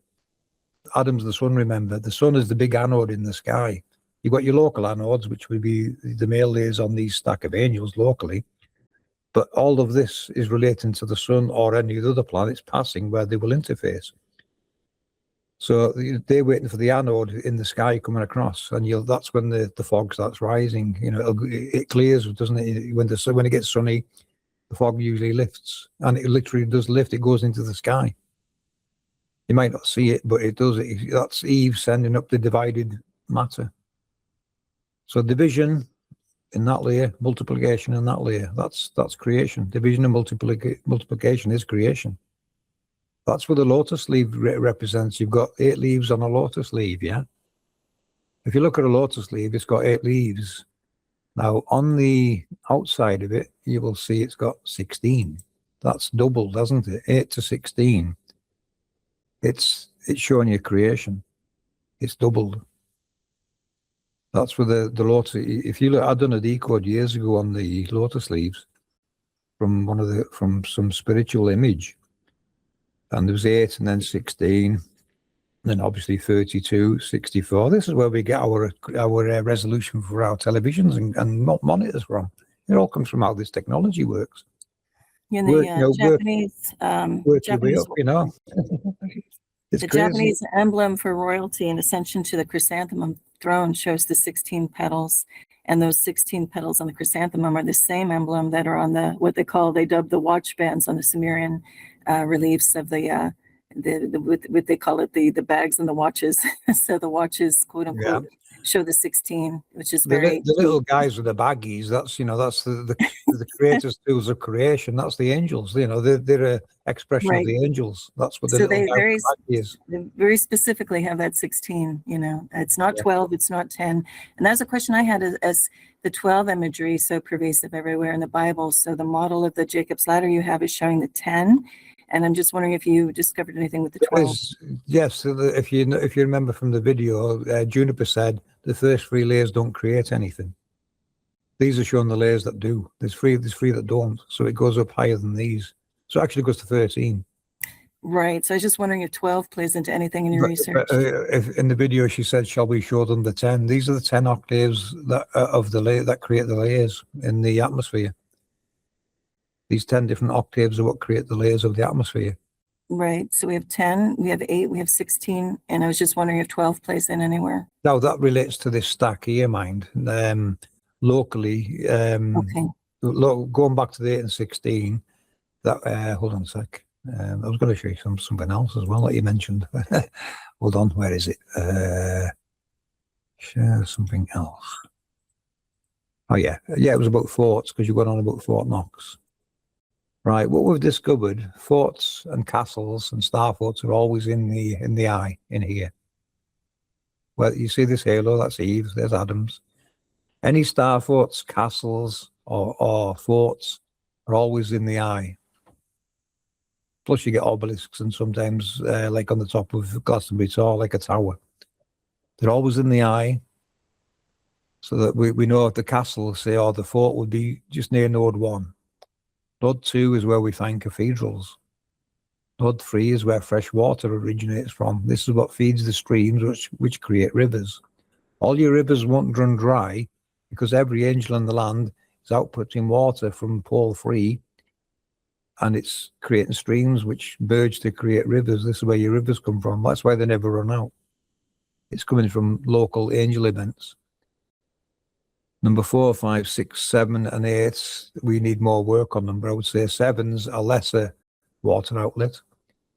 8, on your local angel, 8, you might find a church or something there. We'll get to that eventually. What's there on the surface? So what we're doing is using this sun halo, minus the sun, of course. Your local angels still look like this, but they're not projecting the sun. They're not elevating the sun. So they've still got 8 poles. Where was I going with this? I was explaining where some things are on them. I can show you a castle where I am, and just not far from it is the cathedral, which would be here. So I can now look on the map and see what connects on the surface to these other sites. Eventually, we'll put things on the surface like a church here, something over here, something here. We'll figure out because all their building and planning goes around what's below there. This is what all the sacred geometry that they're using in modern days. It's hidden in gardens and building designs and things. You'll notice that's the new way, the modern way of depicting it. To those that are in the know, you've got to know what you're looking at to understand what they're depicting, and these decodes will help you understand what they're actually depicting. It's this technology and how it works. So you now know more than most Masons. Most Freemasons won't know what you've seen today. They're never going to teach them all that. The people at the top already know it, but they're not going to teach these ones that run your city councils anything what I've just shown you. Because do you think they would work for them if they told you what they're doing? Probably not. And Because you are involved in hiding the creator and stealing their glory here. This is what's going to change the world. Our research and the Rainbow Warriors are going to change the world. When people realize your rainbows can be mapped and we're connecting it to this technology, sooner or later, people's going to get wind of it and they're going to say, right, let's find a rainbow where no one's built an accelerator yet and let's see what's below there. And I can guarantee you're going to find an angel room. The seal of the 144,000 from scriptures refers to these being sealed in rooms below. It even tells you that the underworld is the angel's prison. That's why they're sealed in rooms below. That's because of the nature of how they work. They have to be sealed.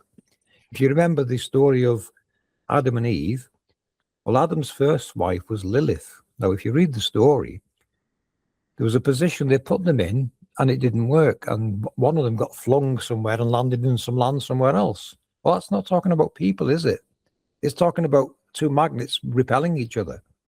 She got repelled, so it didn't work correctly. So obviously it got fixed and renamed to Eve. And this is the configuration where it comes from. Your Adam and your Eve. This is also the scarab beetle. And Buddha. Buddha's the same shape. This is where all these shapes come from. But the 144,000, would that be enough to cover the entire known world? Probably not, because in the Book of Enoch, he mentions something about containing hundreds and hundreds of thousands. So for it to work with, that was a start number for us. I mentioned it as a start number. I did say that, it's a start number, because we don't know how many there is. It'd definitely be a lot more than 144,000, unless it means there's say they come in groups of 10, there might be 144 groups of 10, 144,000 groups of 10, which would make it an even greater number, wouldn't it? So I'm not sure what they're referring to when they say 144,000. Is that the full total? Probably not, because we know there's going to be a lot more rainbows than that. So it might just be referring to, the whole group as one. I'm not sure. Well, Well, the best way of finding that out is mapping our rainbows, and might not be in our lifetime, but sometime in the future we'll have a number for you on how many rainbows there are in the world. how many people are mapping rainbows? I have no idea. Just People don't join and we don't see them for a while because you don't always see your rainbows. Sometimes I don't see mine for months. But people join. They're not seeing them for a while, and they'll come back and let us know when they find one. You'll see someone pop into our Discord and put their rainbow in that they've captured at last. It might take a month to get one. You might be inside one's field and not see it. You might have to go outside of the field to see it. If you're inside one's field, you're not going to see its rainbow because you're inside its field. So you'd have to go outside of its field to actually see it. So the best way of seeing them is put the sun behind you, drive away from where you live towards the sun, then look back when there's a shower going on where you live. And you should see, if you were inside one's field, you'll see it when you go outside of the field. If you're inside it, you're probably not going to see it. Yeah, and you're also talking about they normally come in pairs or maybe 3. And I've seen that because that was the reason I actually joined your server. For 5 or 6 years, I've been taking pictures of the very same rainbow with the very same position from my point of view. And after I joined you, and it was just mind blown. So I asked everyone around me in my neighborhood about pictures of rainbows, and I can see the bigger ones coming next to that and actually overlapping the one I'm seeing. And I think that's really interesting. So we have those pairs of rainbows coming. Yeah, and where they overlap, that's the Vesica Pisces. That's what's referred to as the Vesica Pisces. That's where the interface event takes place.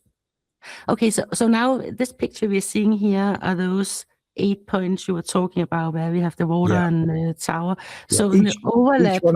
Each one of them's a north and south pole. The odd numbers are north poles, and the even numbers are south poles. And when they overlap with the other rainbow, and we only see one at a time. You'll only see one at a time. I'm not sure why, but maybe when the reset starts happening, we might see, all of them. I'm not sure what's going to happen on seeing them all. But I notice we'll see one, and then you see a small one, then a bigger one, then a bigger one, and then a bigger one. And if you're lucky, you might see a second one up in the layer somewhere, like the horizontal one. Like I always say to you, look above you because sometimes they show, and you'll see the male one above you. A rainbow. It looks like a rainbow line on its side. It's actually a horizontal in the layer. So what in that, what do you call again, Vesica Pisces? What is special in that area? Is there more power there, or that's where that interface event goes through the center of there? Yes. So that's what's sacred about the sites where your star forts are, your forts and your castles. It's within the eye of the Vesica Pisces. You can see the eye shape it creates where the two halos overlap, can't you? It also resembles a fish. The fish represents the same thing. It's this location that they're talking about. Oh my! It could be so interesting. I just made a short video about where I mentioned something about water and Egypt and the Osirian.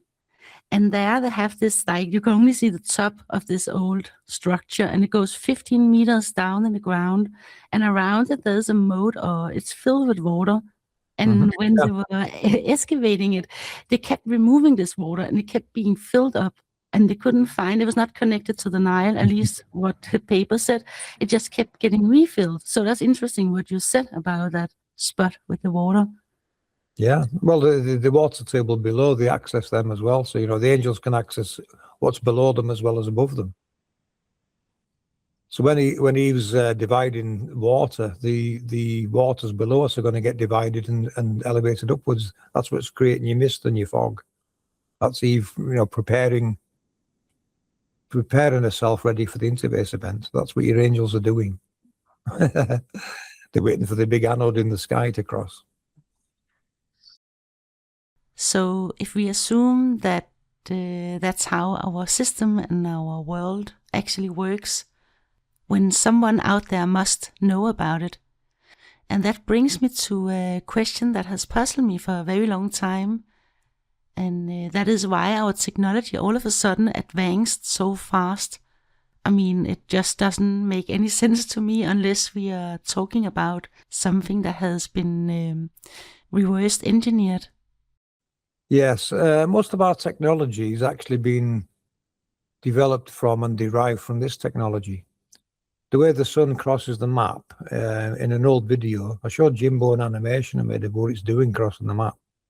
And straight away, he said that's a sweepback transformer and flyback killer. Now, a sweepback transformer and flyback killer is what a cathode ray tube does. It's like a typewriter. It'll go across, get to an end point, and then return fast to start again, right? This is what the sun's actually doing. It's crossing east to west, really slow. It gets to a certain point, it's going to shut down or get its light suppressed, then return back east to start again. That return back east is the light in the sky they're calling the ISS. It's that thing on the screen there, what you're looking at returning east in a standby state. That's why it's still got a light on. It doesn't actually switch it fully off. So they're trying to call the light in the sky that we see going west to east, they're trying to say that's a spacecraft. It's not. It's the sun in a standby state returning east. And that's why they're calling their missions Apollo. Yes. All of their missions are relating to this. It's all, every mission they do stealing parts of this. All their funding for their missions is not getting spent on space cartoons. It's getting spent in the underworld stealing all this. And other countries are now joining in. This is how you connect who's involved in it. If they've got a space agency or attachments to, if they've got nuclear power or energy, and if they've got particle accelerator technology, it means they're involved in hiding and stealing this. Do you think that, I think 10 years ago, it was a big thing in news and social media about what they call booms. People were reporting these kind of booms everywhere. They could feel it, but they couldn't. The news came out and said it was not a sonic boom and there was no earthquake detected. My thought was always something was going on underground. Yeah, we did cover that in an older video. Yeah. And I have heard them myself. It was it sounded like a screeching metal noise, but you can't pinpoint where it's coming from. It seems to be coming from all around you. And that's, I thought straight away that's the only place I can think it's coming from is below. What else? What else? There's nothing in this world above the surface that's doing them noises. So they have to be coming from below. So it's probably mechanisms in the underworld doing things. Or man drilling down there doing things. Yeah. Because don't forget, man's down there sneaking about as well now. While everyone's looking at cartoons in space, they're busy down below stealing it all. This is what they're doing.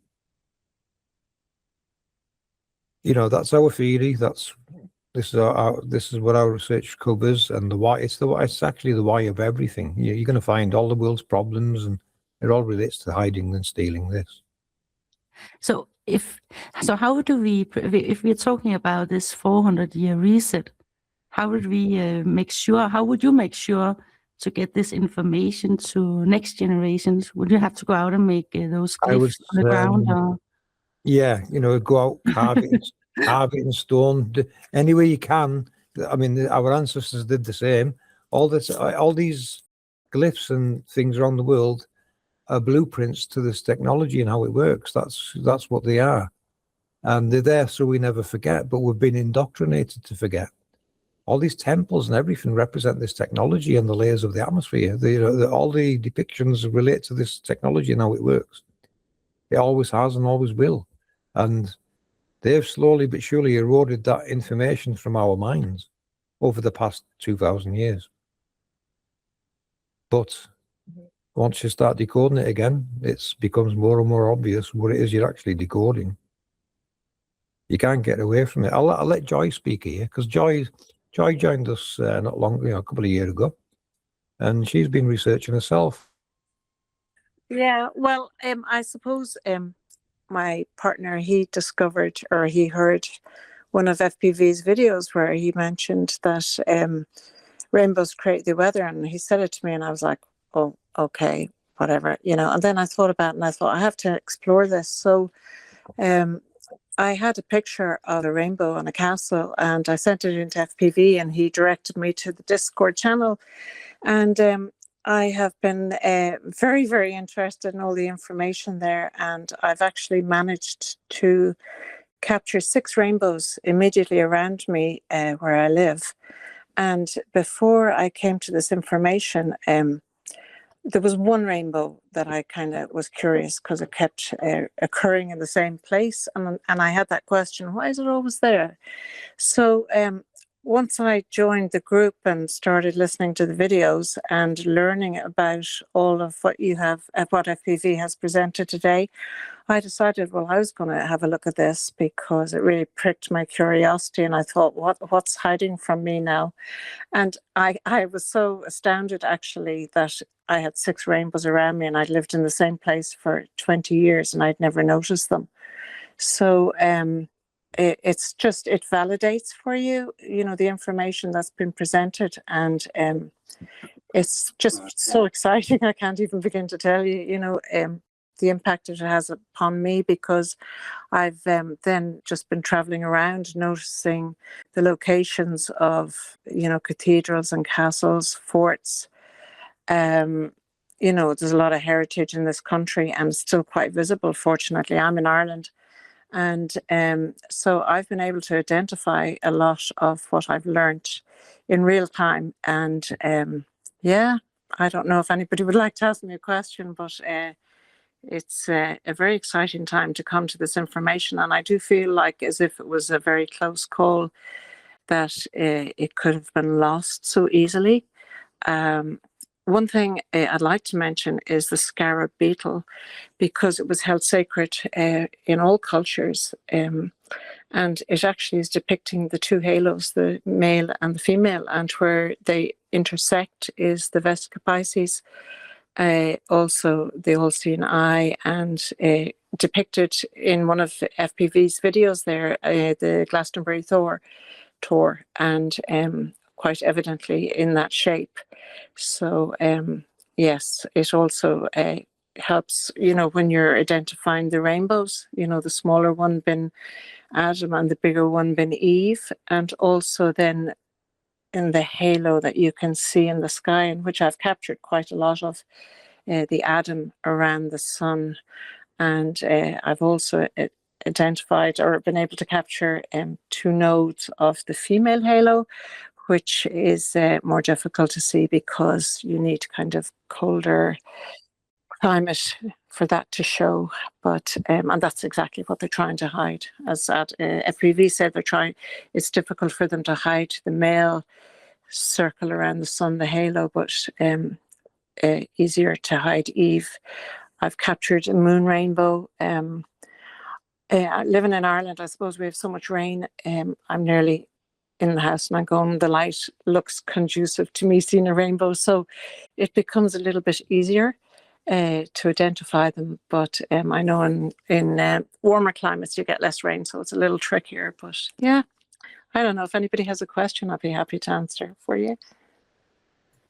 I was thinking, do you have any pictures you can share of those? If you go into the Discord channel, Heidi, there is a room for the Operation Rainbow Warrior, and there's any amount of pictures in there of the rainbows that I've captured, plus all the other people that are mapping their rainbows and recording them and putting them on the database that FPV is compiling, so that we can say, yes, we know these are here, we have them recorded. They're not yours. I think that's the thing that have changed for me, because for so many years now I have been just focusing on the buildings and the ruins and and we have been circling around this, and I could feel like over the years I'm starting to get a little not fed up. I think it's interesting, but this thing here puts another perspective to it. Oh yeah, it gives you answers and reasons, and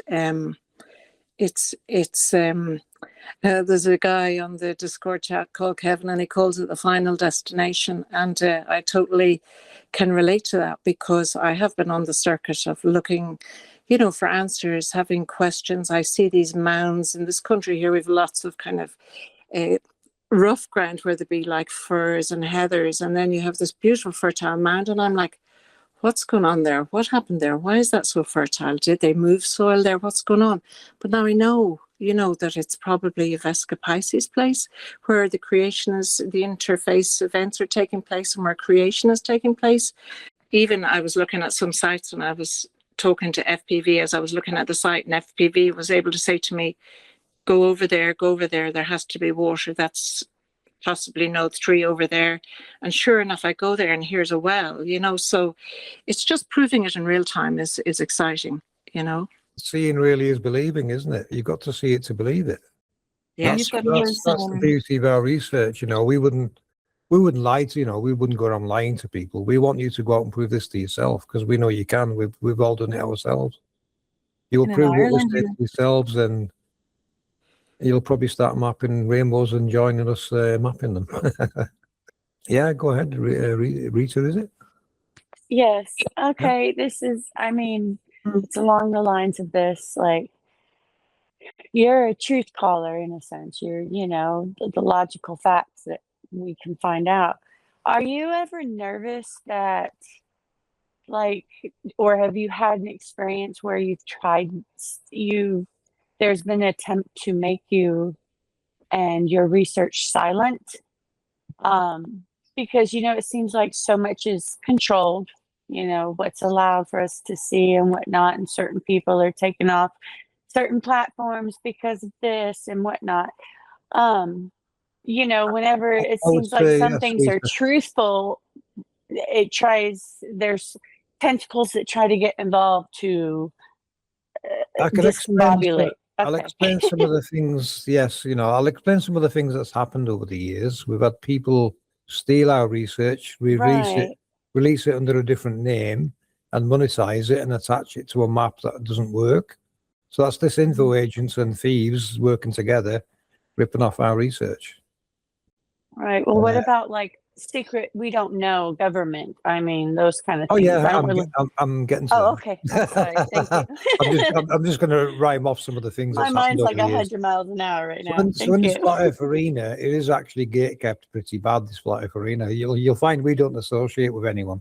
We don't actually need to. We do our own work. Yeah. But you know, I've come across so many disinfo agents and bullshitters, you name it, in this arena. They talk a lot of woo-woo. Right. You know, you're going to get, if they're not teaching me anything, I'm going to lose interest really quick. So there's not many people grab my attention. You know, and rightly so. You can see where our research is and where they are. They're nowhere near where we are. So I'm not putting them, again, I'm not putting people down. There's people out there you can't trust, and you should avoid. Of course. You have to use your own discernment. If they're not teaching you anything, you should move on. If they're charging you money, you should probably move on. Truth should be free. But you know, everything we output's always been free in APM Research. We don't hide anything. I keep some things from the world because there's things I don't want to share with them, because it could, for obvious reasons, certain things can be weaponized. So I don't want to go into those areas. Right. They'll attract attention to me if I did. Right. I was just curious. Now going on my channel is being suppressed. I mean, I had over 1 million views 5 years ago now. Right. When you look now, it's less than 1 million. How can it go down? I used to stream this 24/7.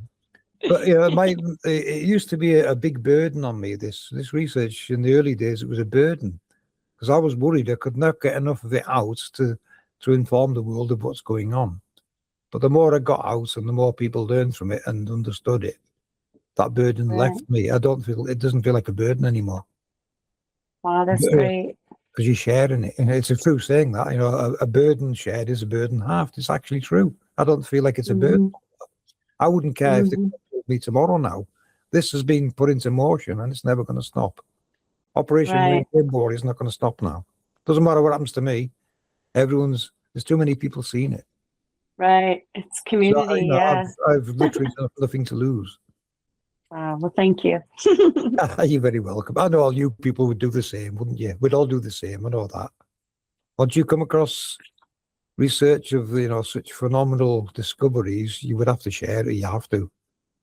You have to, you know, everyone in our team wants to scream at the top of their lungs to the world, but it's so complex and deep.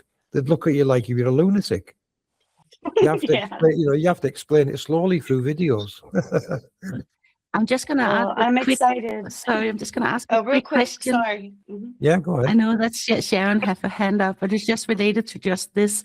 So what do you think the world need to understand or see this? The rainbows are the easiest way to introduce them to our research because you can prove it to yourself. You will see them creating your weather locally. And then you're going to know we're not lying to you, we're telling you the truth. So, that's why we started Operation Rainbow Warrior. We want people to come and learn how to map your rainbows and learn how they create your weather and all this other information we're sharing. But even if we can spot and map the rainbows, don't you think people need some proof for what is underneath? Yeah, that's the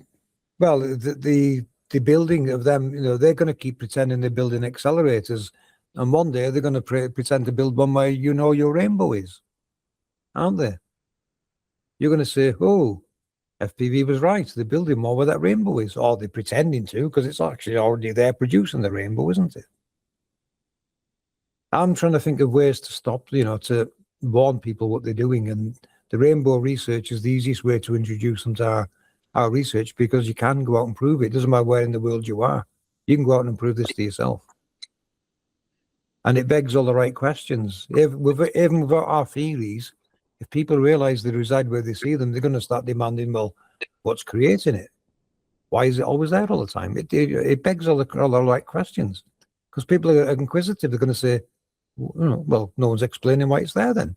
Mainstream say the rain and sun creates it, but no, it lives there. It's there permanently. What is it doing? It's going to, all the right questions are going to come from it, aren't they? And if they want answers, they're going to have to come and talk to us. In fact, all the Rainbow Warriors are learning the answers. All the Rainbow Warriors are going to teach what I'm teaching. I'm teaching them what I research and decode. And they're going to, repeat that to other people. They're actually decoding things themselves. They don't actually need, once you get the eyes to see what you're looking at, you'll be decoding things yourself, like Joy's done. She's decoded some stuff herself. They show me images. I know they've decoded it just by showing me the image. They've seen something in that image that they can decode. So they show me the image and I know what it is. So we put words on it and put it in our memes room. So it's not just me decoding anymore. The Rainbow Warriors are doing it as well. And, all these people we want as part of our team. It is our research. We've been here a long time doing it. We can explain it. And we're helping you see it and explain it to family members and friends if you want to. Hopefully one day the whole world's going to see it and realize they've been told a lot of lies about this world. That's where we're hoping it heads. So that's more important to me. I don't really care if you report them back to me. I would like you to do so we can put them on a map because we are mapping them. They get added to a database. Over time, we can show a map where they all are. This is your new world order, the globalists. This is what they're all doing. This is what it's all about. This is why the world's gone the way it is. It's all to do with this. And this is the only thing that's going to fix it.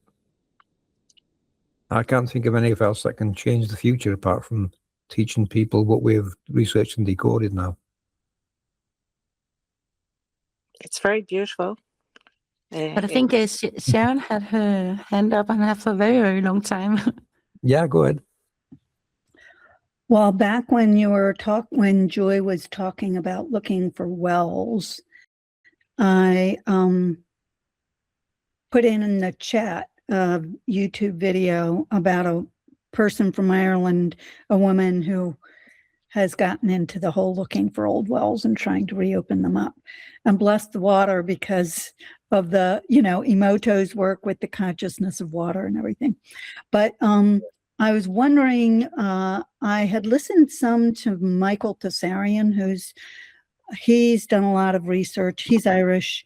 And one of the things that I think I heard him say is that he thinks that the Giant's Causeway is like the entrance into where Atlantis would have been, and that it's sunk off, so when you were talking about cataclysms and stuff, I was wondering, do you know anything about the Giant's Causeway in the whole, what you think these structures are? Is that anything to you? I know of the Giant's Causeway, and to me it looks like effects that the angels have caused. Other than that, I haven't really looked at the area much. Mm. Now Atlantis would be the center of this grid. Look at this grid on the screen. It's the center. Oh, That's the center of the map's there. It's not UK. UK is not the center of the map. It's actually there. It's in the Atlantic. It's near Ascension Island is where the center is. Aptly named, isn't it? That's where the north, south, east, and west points meet, the cardinal directions. That's the center of them. So that would be Atlantis below there, Atlantic Sea there. It's actually something in the underworld. I think it's the world's largest fusion reactor. I think that's what's below there, the reactor that runs all of this. We have got magnetic data in an older video showing cones coming up out of the map for these areas, so it does make sense what we were saying. We've got a video called the 144,000 video where we theorized that Walter Russell's optical motor is taken from a giant scale version which is below the equator, and it's the heat from this motor that's creating the heat that we see at the equator. It's not the sun doing it, it's something else. The heat at the equator is coming from something else. I'm not following what you're saying. What did you say, Walter Russell? Say that again. Which part? Well, you said that he was taking he got a picture of it from, or was illustrating it from what direction? Oh, right, yeah. It's in an old video, on top of the head, I couldn't tell you which video it's in. Okay. But, what we used was, we've got some real-world magnetic data that a guy called Ceres overlaid on the map. And where he overlaid it was where we animated what this huge scale motor to be under the international data, under the equator, sorry. And one conscience does our earthquake data, and she mapped where the quakes were, and it all lined up with where we were saying these motor pressure points are on the map. All the quakes are this technology switching on. That's what's causing quakes. It's this technology. It can be mapped. We've mapped it. One Conscience mapped it years ago. That's some of our old research mapping quakes. We tried to tell Dutch since, but he actually blocked One Conscience. He didn't want to know because he thinks he lives on a globe. So we tried to help him. He wasn't interested. But it doesn't matter. We don't need him. We've gone beyond what he's talking about. We've got the cause of all of nature's effects. And did you mention at some stage, FPV also, that the Big Bang was actually this technology starting up? Yeah. The Big Bang that mainstream talk about in the APM research model would probably be this switching on. You imagine all this switching on at the same time. All these angels, all of a sudden, they all become active. You're going to get tsunamis, all kinds of crazy events are going to take place. Because they're below the sea, remember, as well as the land. They're everywhere below the sea and the land. That's why you see rainbows in the sea. You'll see them in the sea because they're below there. They're in the underworld. I just wanted to bring up something since you guys were talking about Ascension Island, and that hit on my ears perked up on my radar because I'm like, where have I heard that recently? And because otherwise I probably wouldn't have heard of that island. And I just realized now there was talk of it, and I think it was put on a map for a hint drop for those with the eyes to see to pick this up now.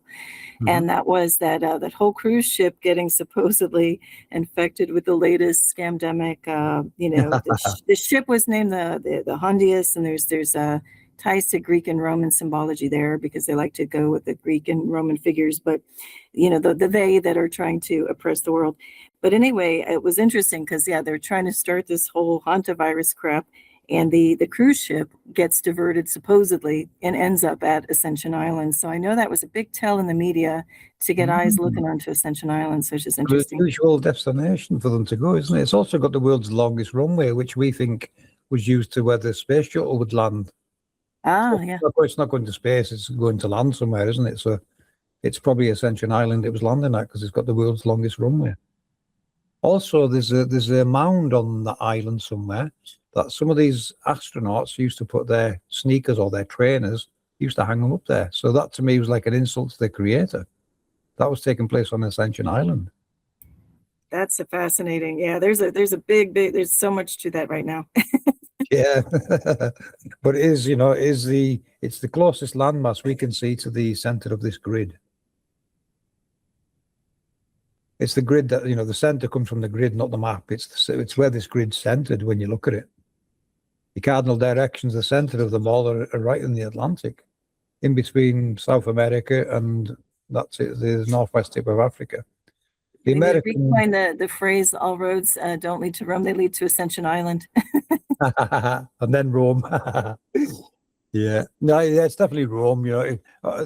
These empires come and go, but the same agenda is always there. They keep relabeling, renaming themselves. They've done it for 2,000 years now. If you believe their timelines, empires keep coming and going, and it's the progression of theft of this knowledge. They've gone around the world and destroyed people's creation stories, so they never figure out what it relates to. But it's too late now. We can decode their creation stories. It all relates to this technology.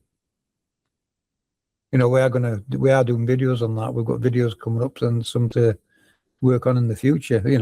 We've got never-ending work. We actually decode far more than we can output. It's impossible to output everything into video form because there's just too much. And currently there's only me working on video work, so everyone else is busy. So, sometimes we do slow down a bit outputting things, but it doesn't matter because we're always busy in Discord. We are active daily in Discord. So if you want to ask questions in our Discord, feel free to come in and, interact with us and learn. We're here to teach people what we're finding. You will, over time, add things to this yourself. You will decode things that we don't see, but you need the eyes to see what you're looking at to find it. And that's what we're learning people, how to decode sacred geometry. Maybe you could post a link to your Discord here in the chat. I will, yeah, if you like. Yeah. Put you directly into the chat room, the main chat. You'll find a lot of this landmass is changed by this technology. There's actually a huge one. I'm not sure where it is. There was a chap on YouTube. He was looking at this landmass somewhere, and it was a giant tor, and he's a geologist, and he couldn't figure out how it was created. But when I seen the image, I knew exactly what it was. I'll show you. This is another tor. Now, I watched the video of a geologist, and he couldn't figure out how this is all formed. And when I looked at it, I knew straight away it's no different to Glastonbury tor. It's an overlapping halos. It's the eye. It's the Vesica Pisces. And the ground around it is formed in such a way only electromagnetics can do that. It's showing you that look at the size of it. This is quite a big. There's going to be a big rainbow there. That's going to be huge. That's bigger than the ones we see here. That's quite a big site. So that's going to have a really big rainbow there. Well, actually, two. This is the overlap of two rainbows. That's what you're looking at. This is what it causes on the land. It's like the Glastonbury tor decode. Is the eye gets elevated. That's the eye in the middle that's been elevated by the pressures of this technology. Pretty insane, but this is how it shapes our world. You're gonna come across mounds like this. They come in all sizes. You'll find small ones and large ones. And do consider it's the overlap of two halos where it is. You'll know when you're doing your local rainbows, you'll see where they overlap each other. There's going to be something special there. If not, then it's one that's never been marked, or it's one of the unknown ones. That's what I'm saying. There's a lot with things on the surface marking them, but there's also many that are not marked or known. So we're going to find lots of them before they start stealing them, aren't we? We actually already are. That's my link to Discord there, by the way, if you want to click that and join our Discord. You won't be disappointed. And like I said, the rooms are named, for the nature of research per room. So you can look in and like Joy said, I'm there every day so we can answer questions and all the rest of it. That's the welcome room. That's the main chat. So there's always conversations ongoing, and you'll find I do put some people's work down because some work I consider woo-woo. I have to stop it coming into our Discord. I'm not interested in other people's woo-woo. That's for them to prove. This is for our research and for you to learn from and add to. So other people's research, I'm not really interested in unless it connects to this in some way. So that's we've laid some really good solid foundations in our research now that people can come and add more to it, because it's going to take people everywhere in the world to help show us their rainbows anyway. I can't afford to travel everywhere mapping them. So we need people helping map the rainbows. And that will show us where they are and teach you a bit about your local nature. And, give you some confirmation there is a creator and there's a bigger picture. What it is, no idea. Don't ask me. I can decode, I can see the science, I understand the science and how it works, but the mind behind it all, don't ask me to question that, because I can't go there. There's some things I can't answer. So what do you consider woo-woo? What is... Woo-woo would be, people making claims, but you can't prove them. And but wouldn't they say the same about this? I mean, we can prove the rainbows. We can prove this, yes. Yeah, but what is the cause of it and all that? We don't have the... Well, our work introduces electromagnetics, which you can see where Walter Russell's work comes from. Walter Russell's already made a cosmogony on this, and it overlays into APM Research perfectly. There's only our work actually decodes it. No one in the world knows what Walter's work even what it's referring to. They've nothing to compare it to, so they don't know what it means. We can see what it is. They're trying to steal this and keep it to themselves and get very rich from it and powerful. And they're training their children to work with this technology. Globalist brats. They're going to grow up into jobs working at CERN and places like that. And they're not actually doing anything, apart from monitoring, reverse engineering and telling us something else. And that's going to keep repeating the more they keep lying that they're building them. They've already been debunked on what they say by Sabine Hossenfelder. She's a scientist. She says what CERN's talking is nonsense. She says they're talking nonsense. It even turned up in the Epstein files that Epstein was trying to find a way to debunk her. It's in the Epstein files. He was asking other scientists how they can make a model that debunks what she's saying. So even they were concerned that a scientist of their own were exposing them, that they're lying. And that's in the Epstein files. Because that's Sabine Hossenfelder. She says, she found the name in there. She says, what's my name doing in there? And it was because she was slagging them off and saying, what they're saying doesn't make sense. It doesn't work. And it obviously got to Epstein, and he was discussing it with people in them files. It's amazing it goes to that level, but the fun part now is that finally this is the round where we're finally onto them before getting a memory wipe, and we'll see this through this time. I'm convinced. Yeah. The more learn this, the less chance we're going to forget it again, aren't we? You will start seeing it everywhere in the world. You're going to be shocked because it is literally everywhere once you start seeing it. It's at logos, it's in games, it's in movies, it's in music, it's in motion pictures. It's everywhere. Jewelry, coinage, you name it. You're going to come across this sacred geometry everywhere. And you're going to have a better idea what it's depicting now, or what it relates to. Maybe you can tell us a little bit about your background and how this journey began. Right, in 2015, I came across the flat earth topic. It started popping up all over the internet. Well, before then, I was following politics, the American and British politics. They're pretty much the same. They might not look it, but they're exactly the same thing going on. Anyway, flat earth, it caught my attention, so I looked into it. And it only took me 5 minutes to realize it had merits. I've flown aircraft, and I knew straight away we are not adjusting for curvature, and you would have to for a globe. So straight away, I knew there was something seriously wrong here. It's funny that, it's like in the 1990s, I was flying aircraft, and this thought never crosses your mind. It's only when this topic pops up that you start thinking about it. And up until I found Flat Earth topic, I hadn't even considered the world being a different shape. But anyway, you know, the shapes, in this case, it's pretty much irrelevant. Even though they're lying about the shape, it is level and stationary, is what we can conclude just from what aviation shows us. So if any of you are on the fence about Flat Earth, it is real. It's a real thing. You only have to ask anyone that believes in the globe for aviation pitch data to show the aircraft adjusting for curvature, because it would have to.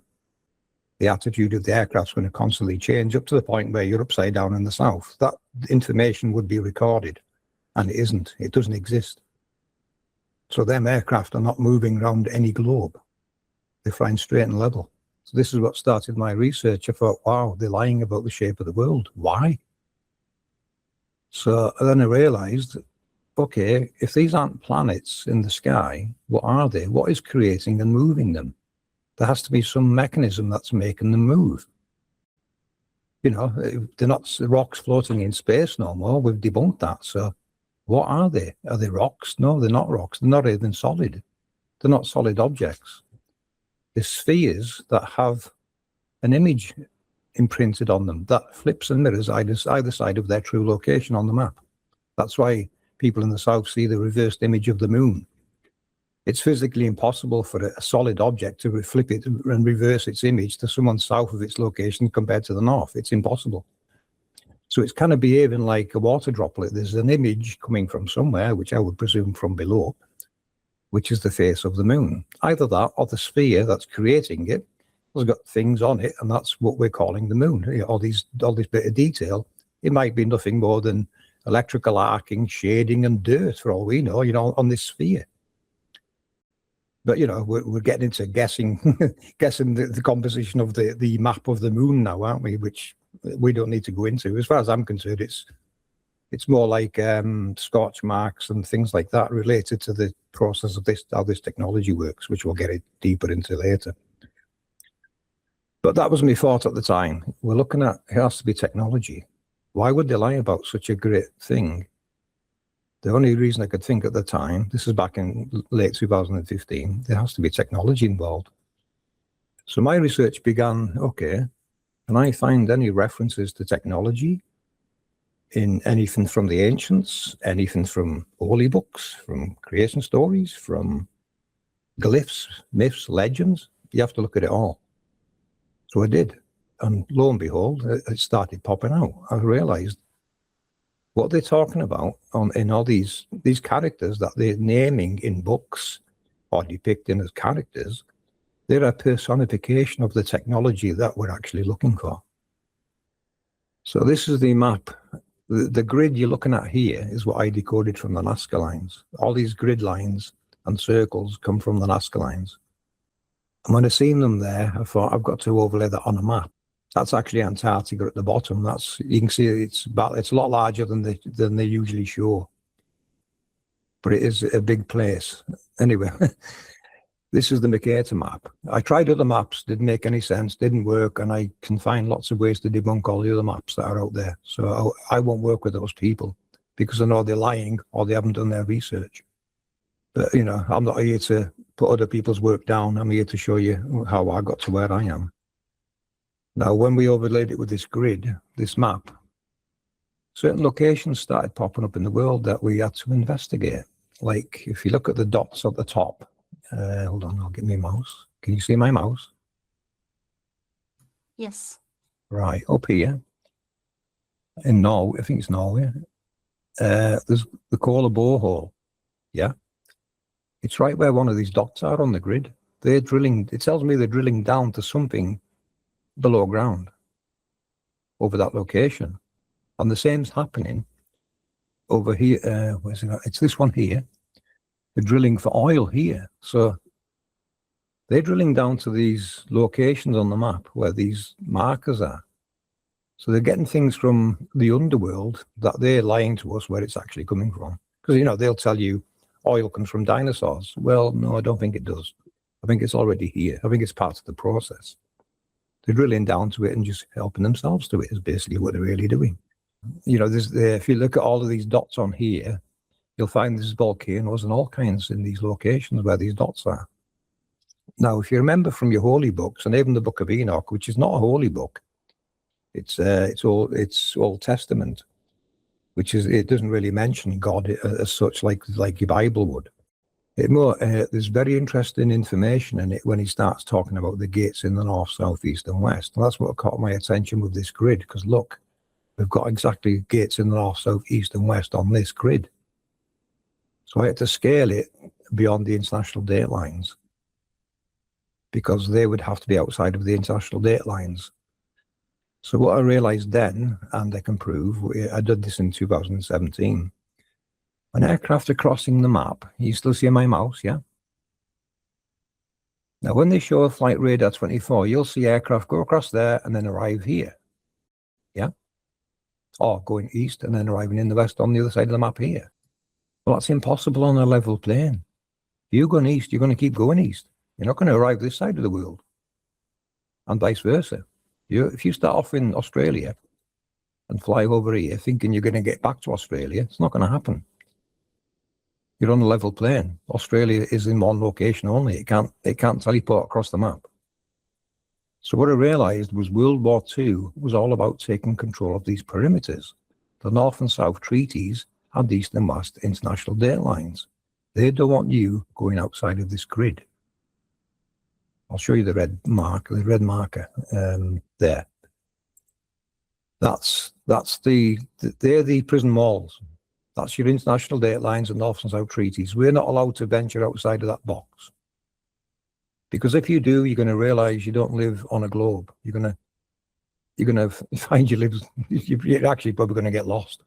If you went east, you're never going to get seen again unless you know your way back. That's if they let you go east. They're not going to let you cross here. This is where all the navies patrol. They can't let you go outside of this box. Now, in 1937, Amelia Earhart flew from Hawaii. She crossed the map and she went missing round about here, right by the date lines. She went missing. So within 2 years, World War II started. It was because they don't want people going outside of this box.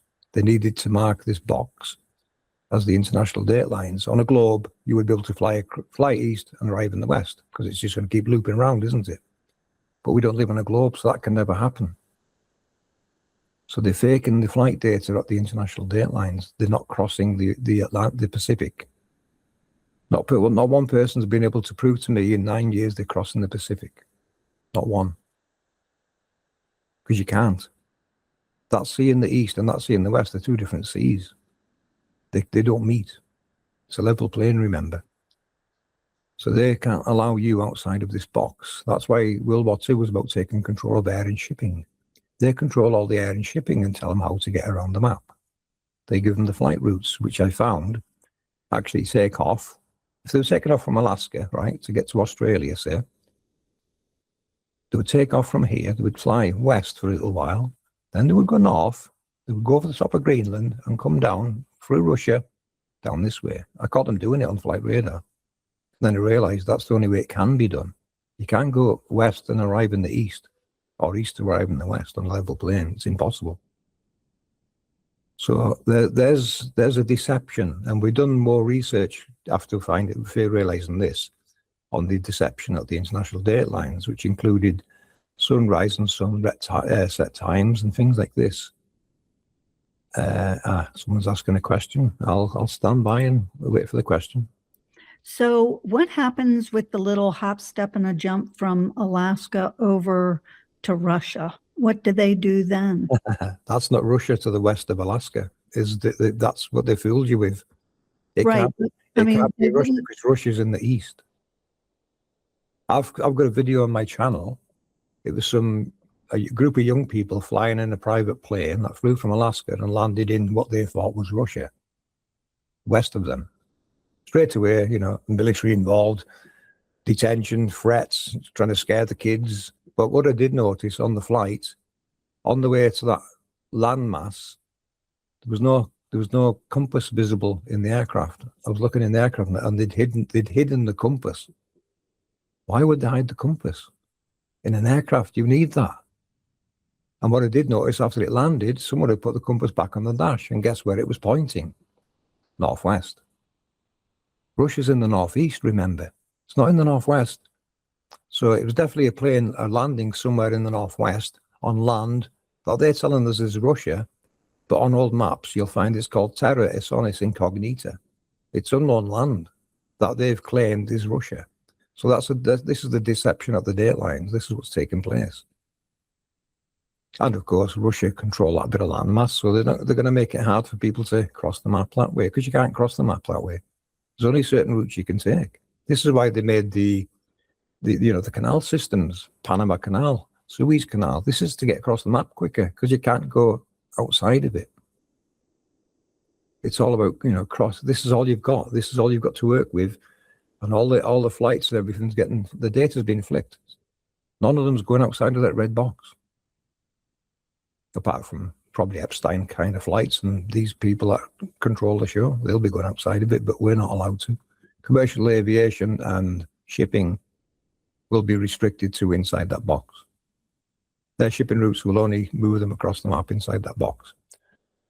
We have done a lot of research on this. I can't remember all the videos now, but over the years, we looked at different things that confirmed it more and more. There's no one crossing there. No one's, I've said to people, you want to debunk me?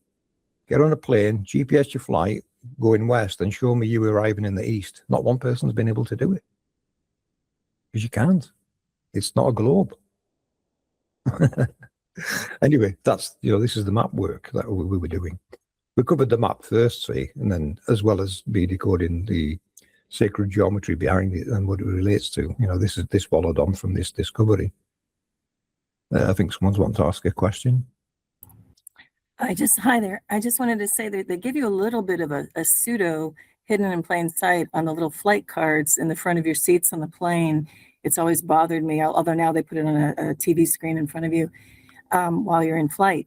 But it's always bothered me that they show these large sweeping arcs when you have your destination from one point to the other, and never just a straight line, right? So it's a little bit of a baby hint, because it's always annoyed me, even as a kid. I'm like, why don't they just show us, even for graphics' sake, even if you're not technically telling us exactly what we're doing, draw a straight line, why don't you, right? But it's always these wide sweeping arcs. So it's very telling. And I just came on to seeing this explanation you have of the map on a different link. And I saw, and there was an inset on the flight map, and you were showing how the plane went up and then switched position and went over, from heading west and switched at the line and went back east. So you just really enlightened something for me. Light bulb went off. So thanks. Hold on a second. Someone's just knocking my door. I'll be back in a moment. Hold on. I'm back. Welcome back. Right. What was that, Heidi? No, I was just talking about in ancient Hebrew, the map is switched around, like it's taking one tick. I don't know if it have any impact at all. I mean, I always get confused just by saying. Well, in modern times, we know north's, up towards Greenland somewhere, don't we? That's where our compasses all point north. In ancient times, it may have been different. I'm not sure. I didn't live then, so I can't confirm that. We can only go by, what data we've got access to in modern times. We can speculate and guess forever. I avoid that. Let's prove what we can prove currently. What have we, anything we've got access to, we should be able to prove, and that's when you get all the surprises. You can't prove you live on a globe. You can't prove you're crossing the Pacific. There's a lot of flaws happening that shouldn't be, but they are. Back to the reason why they would do that. If you look at the gates again, see the ones in the east, the ones on the right. This is where the sun and moon and everything are coming from and crossing the map. That's why they don't want you going outside that box, because you're going to see where your sun and everything is really coming from. These are the gates or portals that all holy books, creation stories, and the Book of Enoch describe as being gates or portals. Now, I use them in electrical terms. A gate, it's an electrical gate, because the way it works, if I play this this is actually an animation. This is what the sun does over the course of a year. I'll let it play so you can watch. So I've got it crossing once per month just to save on resources. It actually crosses 30 times a month as it's moving to the next gate. So this is the location, what it's doing and where it's going. So this is the July June's gate now. This is where we are right now. This is where the sun is crossing here. So the gate system actually what create the zodiac. I decoded the zodiac because you need these gates to create it. The stars are there to remind you of it, but the stars are not the zodiac. The gates create the zodiac. Each one of them gates is a sign of the zodiac. That's where it comes from. And the way it works, if you look, there's 6 gates above the equator and 6 below. If you remember the book of Enoch, he described 6 gates. So I think he was describing the 6 gates in the north. How it works, it's got equal and opposite seasons. When we're getting our summer, which we are now, Australia would be getting its winter. And when we get winter, they get their summer. Same with the equinoxes are the same. You know, that's our spring equinox. That's the south's autumn. That's the north's spring. And then when it comes back round to autumn, that's the south's spring and the north's autumn. It took me a while to sync it. And how I synced it was using sunrise angles from New Zealand. So I could position where the sun was coming from using real world angles. So that's how we worked out the configuration of how the gates work. This is what the sun does over the course of a year. In between it going from gate to gate, it moves incrementally every day towards the next gate. The sun moves in this fashion as well. This is what you call epicycles. You can actually record that yourself if you just record the sun crossing using a normal video for maybe an hour. And then you try marking on the sun and stop it every frame as it's going across the map, or every 5 minutes. And then put a little cross there on the map where it is, or on the screen. And you'll see it comes towards you and then moves away from you. It's the epicycle motions that's giving it that appearance. So that can be proven. You know, we have proven that. Sandra P900 Coolpix has recorded it doing it. And Ptolemy, if you remember Ptolemy, he said this is how it works. He depicted epicycles. And mainstream sites tried to get rid of them, saying they're too messy, when they actually describe perfectly what it's actually doing. They don't want you to know its technology, see. That's why I give it its halos. It's got 2 halos. That's the sun halo. One's male, one's female. This is electromagnetism. So this technology is electromagnetic in nature. Our nature is electromagnetic, as Walter Russell would tell you. Walter Russell's work covers the electromagnetic nature of this world. And my decodings and research actually decoded Walter's work as actually being the science of this technology. He just couldn't tell you that. They'll never tell you where they got this information from. Walter did say an angel gave him it. Now I could say that would be true, because I do think these people reverse engineered this technology. I think that's what they're doing. They're reverse engineering it. And stealing it, pretending they're building it when it's actually already here. So there is a creator, and their glory would be technology. Now I've asked people of religious beliefs, what is the glory to you? And not one of them can tell me, because this is why I never followed religion. No one can prove or explain how this world was created. Yet in this research, I can actually explain it. No magic wand creator required. Obviously, there's a creator, but this is a hand-on build using extremely amazing technology. We've inherited a world that's governed by this technology, is where we're at. I just saw that Chris was, I think he was trying to say something before, and also Vale. Right, go ahead, people, if you got questions. Hey, what's going on, FPV? Hey, Chris. I'm definitely a flat earther myself since 2013, and I'm an architect and study architecture, but I definitely agree with literally everything you're saying, and I'm not here to making an argument, but I've definitely seen this projection before, with using the Mercator to, of course, explain the sun and the ground, and it's true. I mean, the ground, no doubt, measures flat, and I've always thought, well, flat's not a shape, and well, this thing could be lake shaped, if you will. And I'm sure you're familiar with the moon map that came out, but I was just wondering, have you ever tested, you were talking about flight paths? I'm sure you've heard of the book 16 emergency flights on a flat Earth, or that prove a flat Earth. They'll only work on this map. I've debunked all them other maps and models. They don't work. And that's what I was wondering, if you'd ever Yeah. projected those 16 flights on this one. I've done a couple myself before I haven't seen all of his videos. I think you had to buy something to get access to them, which No, I've got the PDF, if you'd like it. Yeah. yeah, because I did use one example that it flew from, it was going somewhere, but it had to land for an emergency landing at Alaska. Right. Or Which going was, from of course, Alaska. which was way off course for a globe. I mean, it's totally not a globe. I mean, it's almost Yeah. laughable in this case. And the pizza, you'll obviously be aware that the pizza map, the AE or Gleason's maps, that's Right. on pizza maps. I'll sit quiet a minute, and any questions you ask them now, and I'll explain. Thanks, Heidi. I just wanted to add one little point to the whole gate idea and the personification of gatekeepers through antiquity. Of course, we have different figures named in the Western world compared to the East and Far East, as we would call it. But I just wanted to bring up the expression, we say the gates of hell, which is Hades.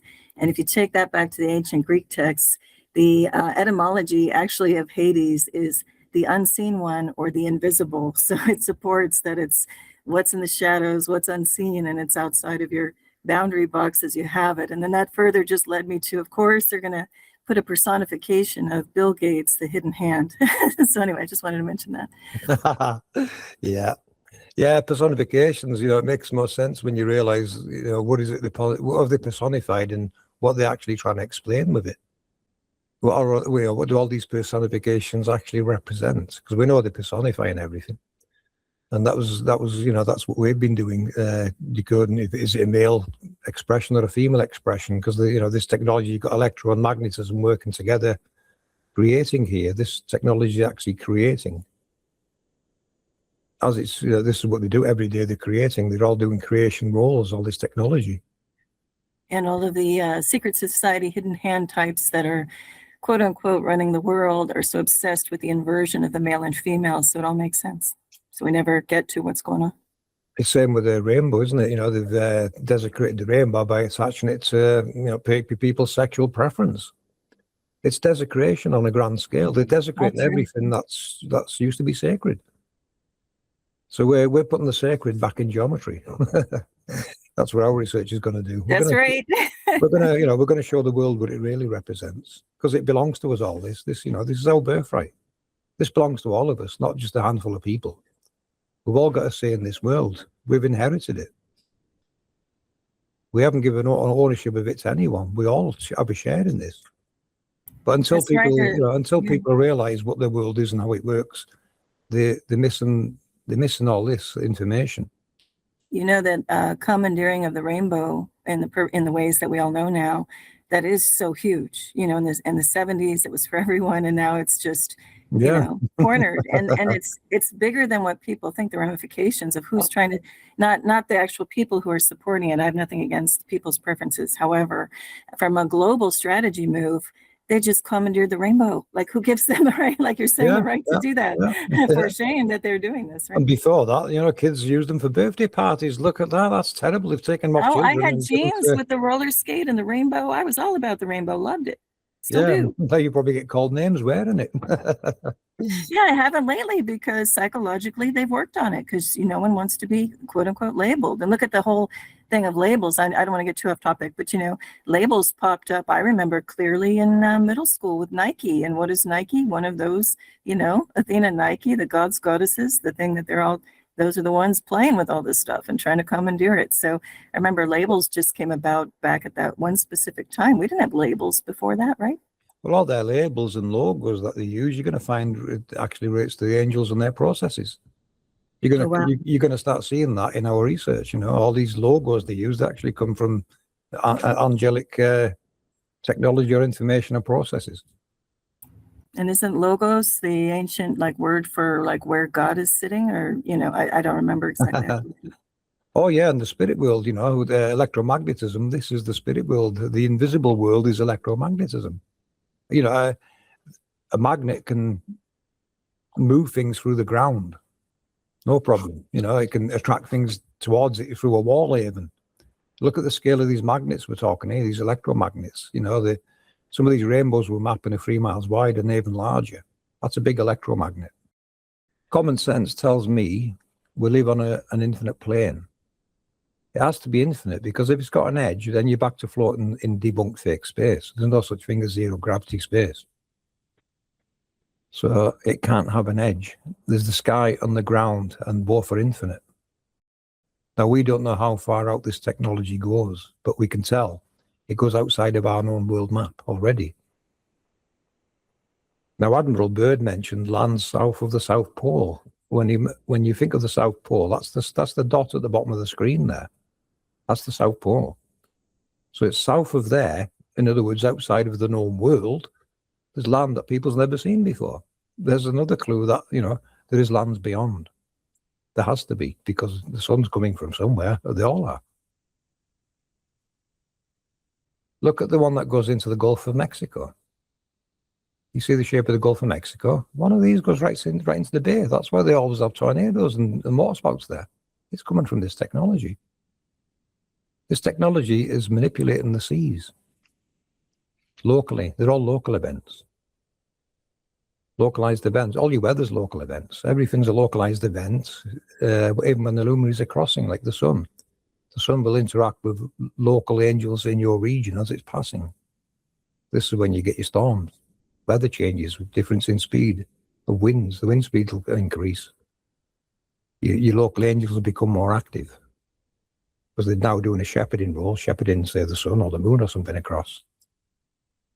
People don't realize, the process going on is the creation is still ongoing. It's never stopped. They're still creating 24/7. They're doing a program. It's running a program that has a 400-year reset, and after 400 years, it'll shut down and then start back up again. We decoded a 400-year reset. That's what I don't know if you've heard of that before, but it was us that decoded it. We've got videos on it. And every 400 years, we go into a mini ice age when this technology resets and shuts down. Ours has already started. I can't say when everything's going to shut down, but shut down it probably will, because it has in the past. So you're saying that each 400 years, all this is going to restart, and every 400 years, yes. The last reset was the 1600s. That was when they introduced the Black Death pandemic. That was them getting rid of witnesses. If you look at our 400-year reset videos, you'll see a lot of paintings and images that came from books of what they were seeing in the heavens at the time. And it's this technology doing its reset roles. You're going to see a lot of strange paintings of things in the sky. It's this technology revealing itself before it resets. We're actually seeing that now with the sun halo. We're seeing the sun halo because something's changing and we're starting to see it. Before it was operating outside of our spectrum, but now it's becoming, we can see it in our spectrum now. It's showing. That's why they're trying to hide this showing in the sky. They're chems. If you look at the sun halo on the screen, you've got the big halo and a small one, right? The small one we call Adam, that's the male, that's the electric. The big one we call Eve, that's the female. She's magnetic. Their chems hide the big magnetic halo. You can't see it, but you can still see the smaller halo of the sun, the male one. So it's not hiding electric, but it can hide magnetic, it seems. If the only time you will see it properly is especially in cold weather. In cold weather, you might see the full sun halo. And you'll realize you're looking at a configuration of technology that matches CERN. It's the same technology. So CERN is not built by man. Man's just pretending they built it, but it's already there. To me, it's an angel room where this technology is, and they built a room inside that room and hooked equipment to it and said they built it, but they're probably just monitoring it or reverse engineering it. Because according to them, they've now built 30,000 accelerators around the world. Well, who's seen that happen? No one. There's countries getting accelerators that couldn't even afford one. So yeah, I mean, those, when you told me about those 30,000, I was a little mind blown. Wow. I mean, in my head, I thought we had a few particle accelerators around the world. But that number just blew my mind. Yeah, when you look, you actually find you've got some local to you.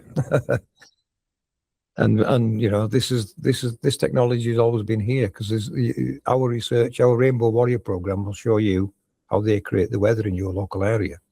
Weather's a localized event. It can be local, national, or international, depending what's happening and how many is running. So you're going to see a lot of localized raining events that, you know, that you are getting them locally, and then it'll go away. That's where your angel switched on, done some interfacing with another that was passing, and then shut down again. We validated our 400-year research by looking at things every 400 years that had happened. Mm-hmm. So how do you think, we were just talking about how do you keep the next reset from wiping out this knowledge, so the next generation can pick up where, and I know you said carve it into stones and stuff, but you know, if I looked at the halos on those, I would never have made the jumps that you've made. Like you've been able to decode stuff that I'm like, wow, are you getting a like cosmic insight from the ether or something? Because I never would have made the jumps. I did have a mass, what I call a mass realization event, when I was decoding the Nazca lines, when I realized they're actually blueprints for a technological construct. And I had a mass realization event where I seen pretty much what these people have been doing in history and everything. And it's took a long time to put it all into video and put this out there, what we're actually decoding. Yeah. Now, I'm not going to claim divine intervention or things like that. I can't really tell you what it was, but something happened in my mind, and I could see all what they've been doing in history and how they pulled this off and lied to us about everything, and you know how this technology actually works. You know, and that's where it came from when I decoded the Nazca lines, and I had this. I can only call it like a mass realization event where all the light bulbs switch on in your brain, and you make all these connections that you've never seen before. So yeah, it was an event that happened to me during the Nazca lines. I actually paced up and down my living room for about a week, you know, wondering, am I really decoding this? Can this be real? I couldn't believe it, but you know, the Nazca lines, there's antennas and technology in those lines. Mm-hmm. And like I said, this map and grid, you know, the grid that we've got there came from the Nazca lines. So it was the start of my research, realizing we're looking at a technological construct. And Yep. everything we research and decode, it just keeps proving it more and more. It's insane how it's worked out. It really is. But, you know, that was a long time ago that happened. And even today, we're still decoding it. There's loads of things we decode all the time. Images. I can't remember what we put in the chat now. There's lots of paintings or images that people find from all over the world. You know, they're not from one location.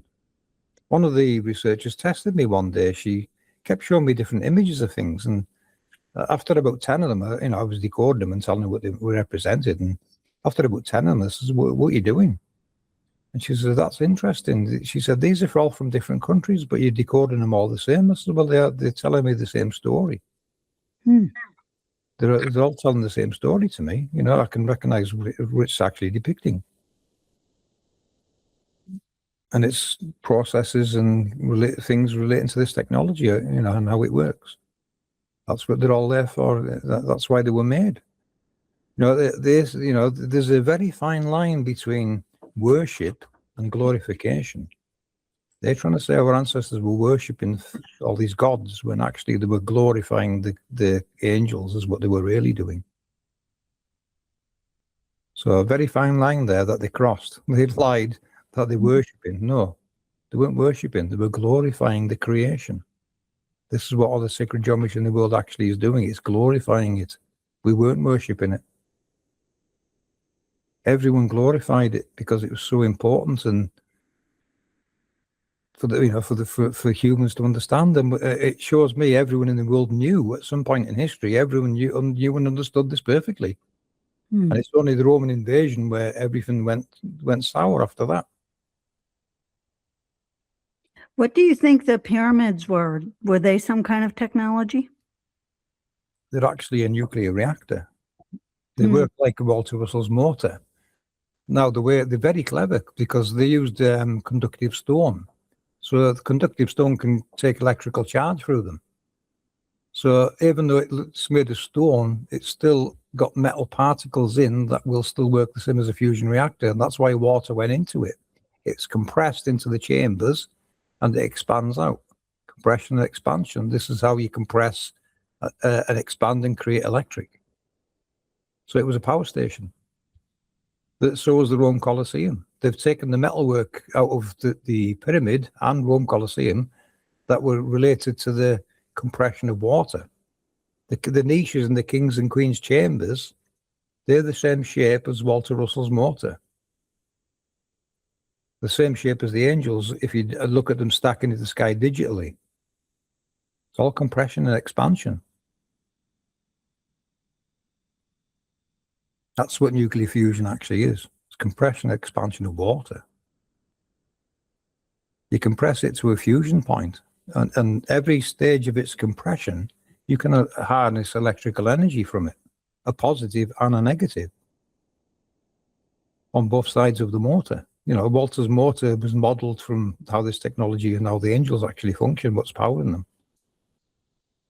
So his motor that he built, he called it an optical motor. It's really a fusion reactor.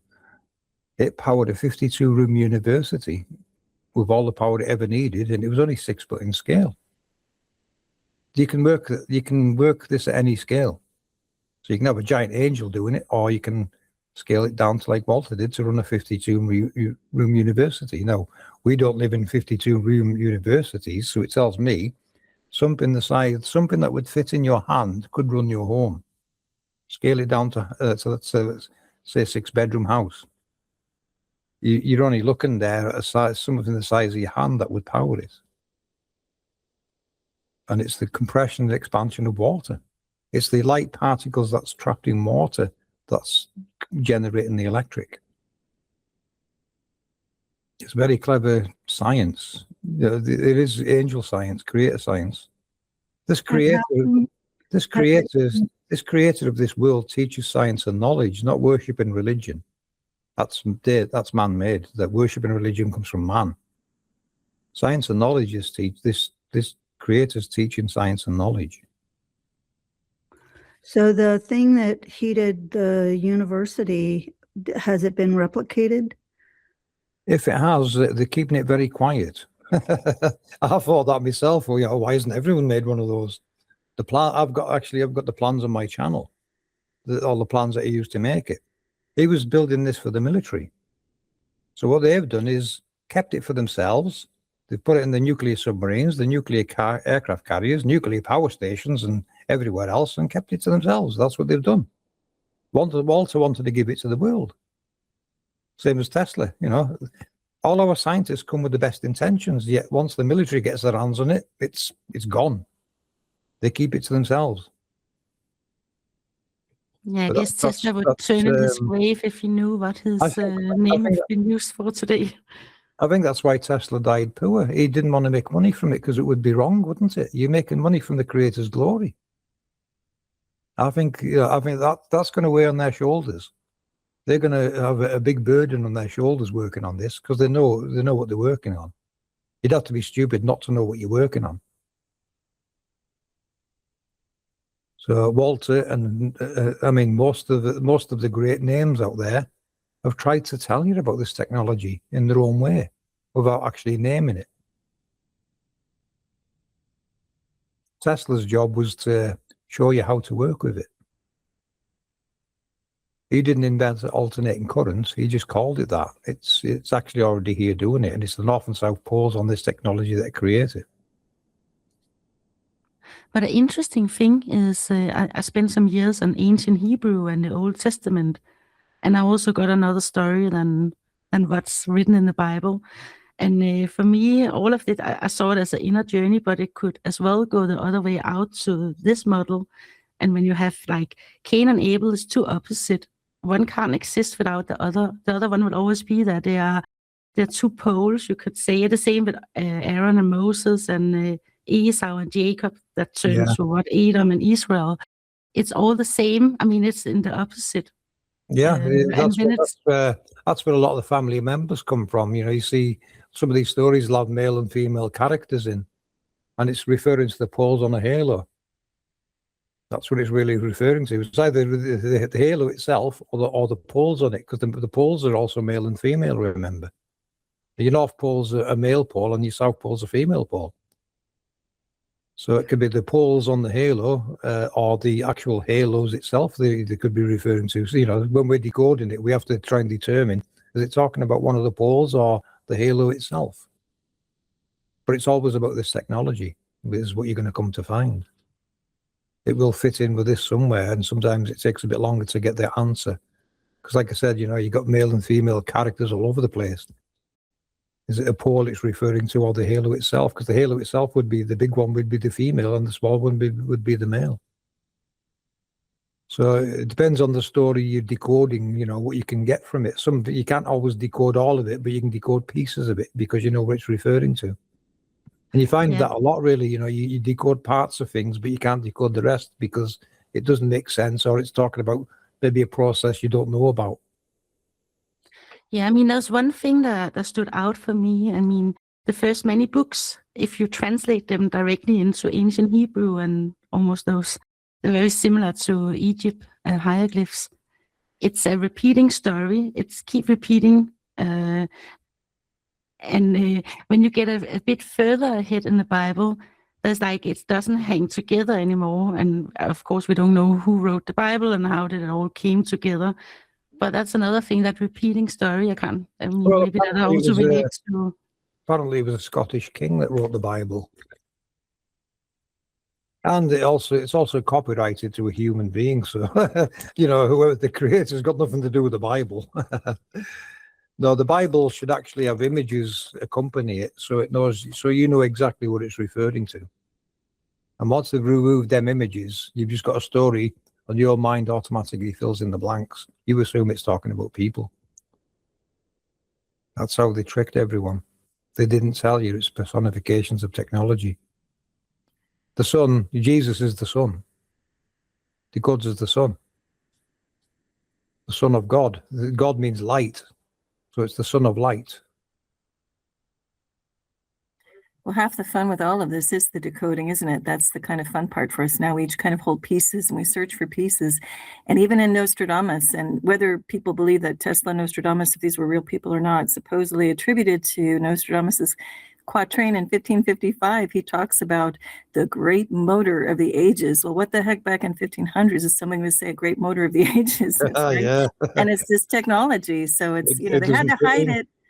In different ways. Does it? Yeah, it doesn't fit in with the discoveries at the time. So a great motor of the ages is, implying a reset. It's implying technology for sure. At least now you've got a better idea what it can refer to.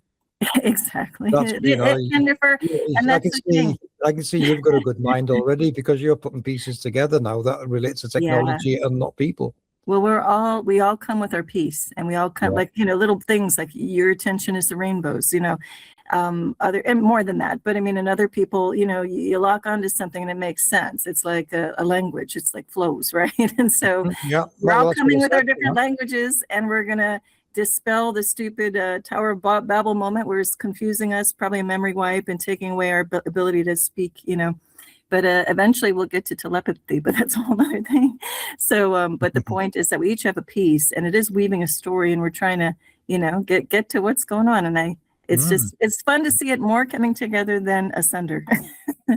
I would recommend, watch our videos multiple times because they're jam-packed with information and decodes. And when something clicks in your mind when you're watching a video, your mind's going to stray for a bit, and you're going to miss part of the video. I noticed that because people say every time they watch them, they say, "Oh, I just found another bit I forgot about, or I didn't know." Yeah, because your mind's gone elsewhere, so you missed a bit of the video. So you're best watching them multiple times if you've got the time to do it.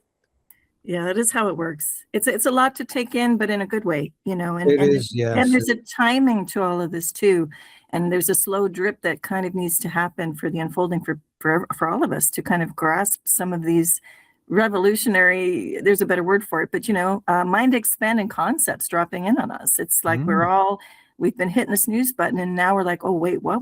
We're waking up to something. What? and it's infinite, like you said, it's infinite creation. So you're never going to find the edge of that map. It's going to keep going because creator is infinite, infinitely creating. But Yeah. But that brings me back to when you mentioned you knew somebody who was flying out to the west over the Pacific and got intercepted.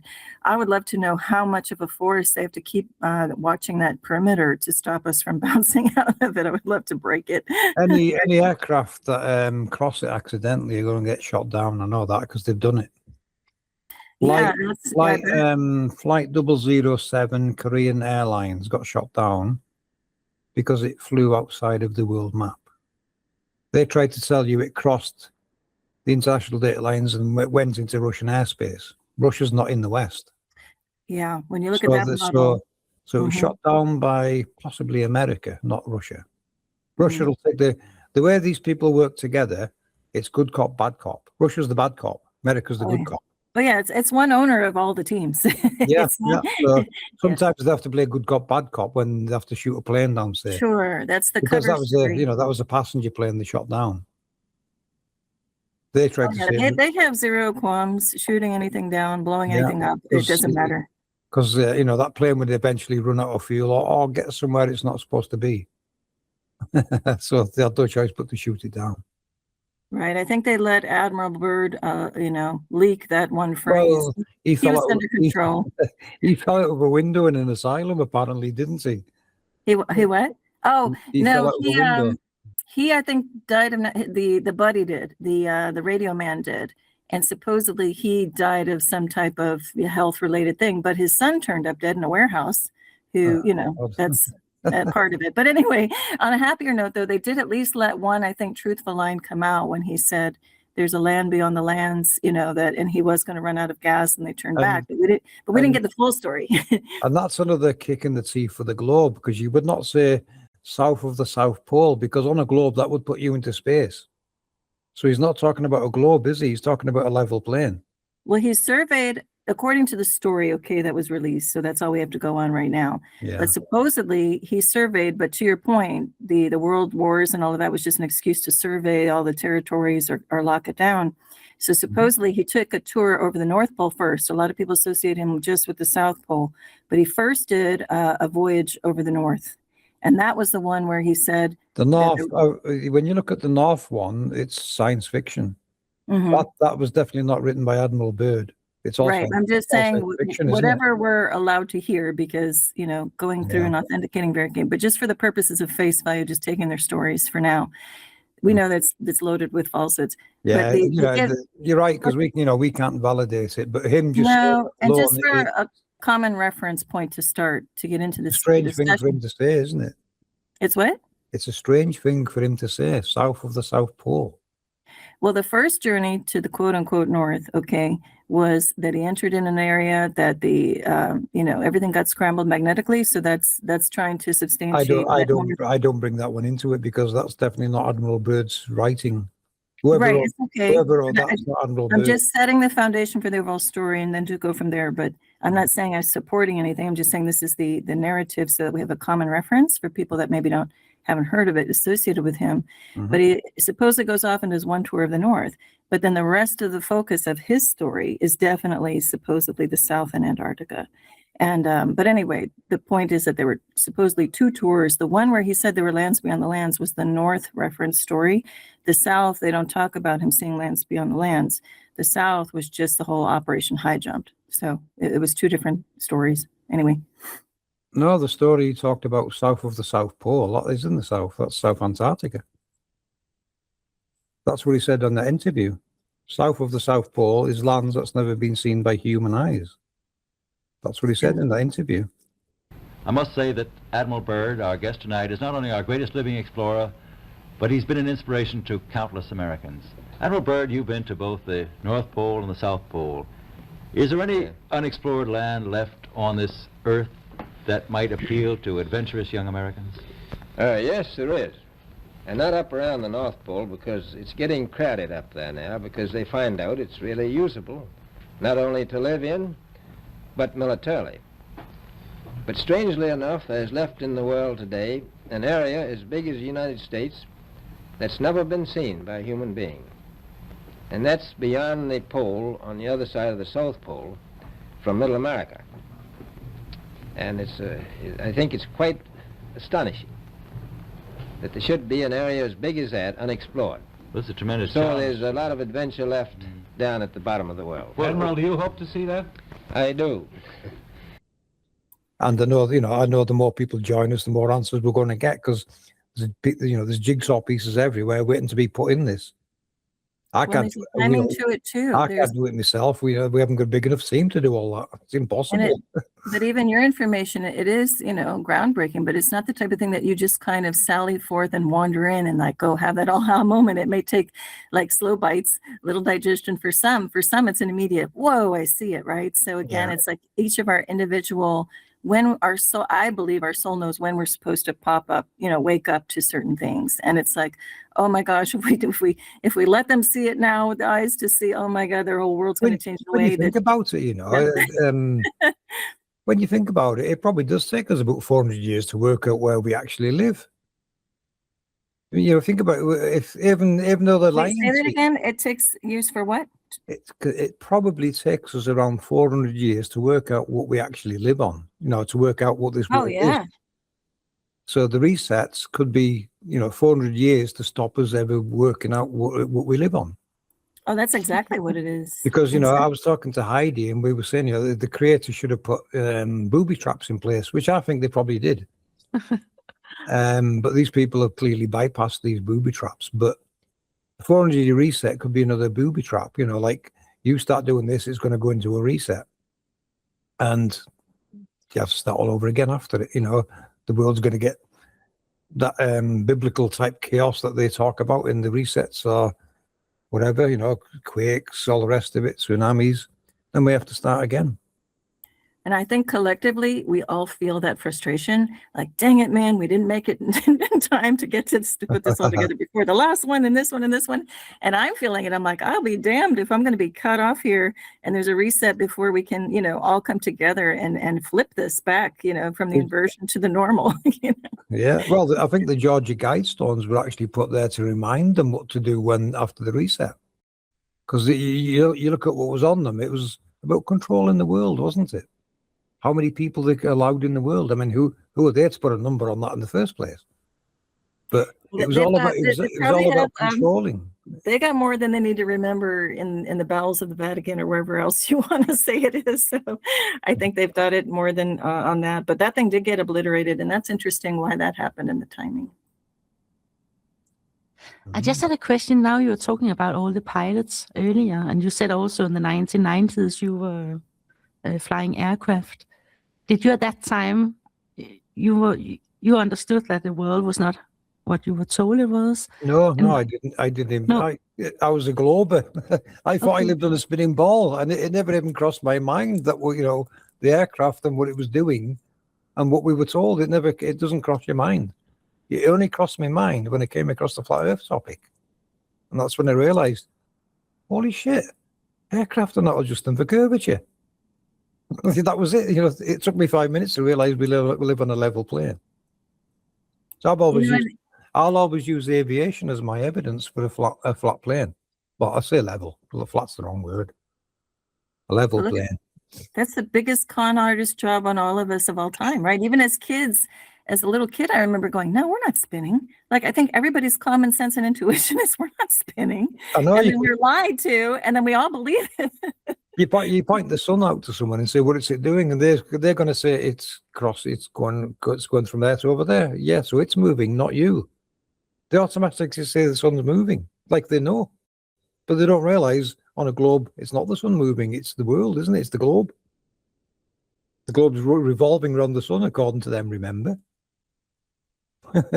But when you ask someone what's the sun doing, the first thing they say is it's going from there to over there. So they automatically say it's the sun moving.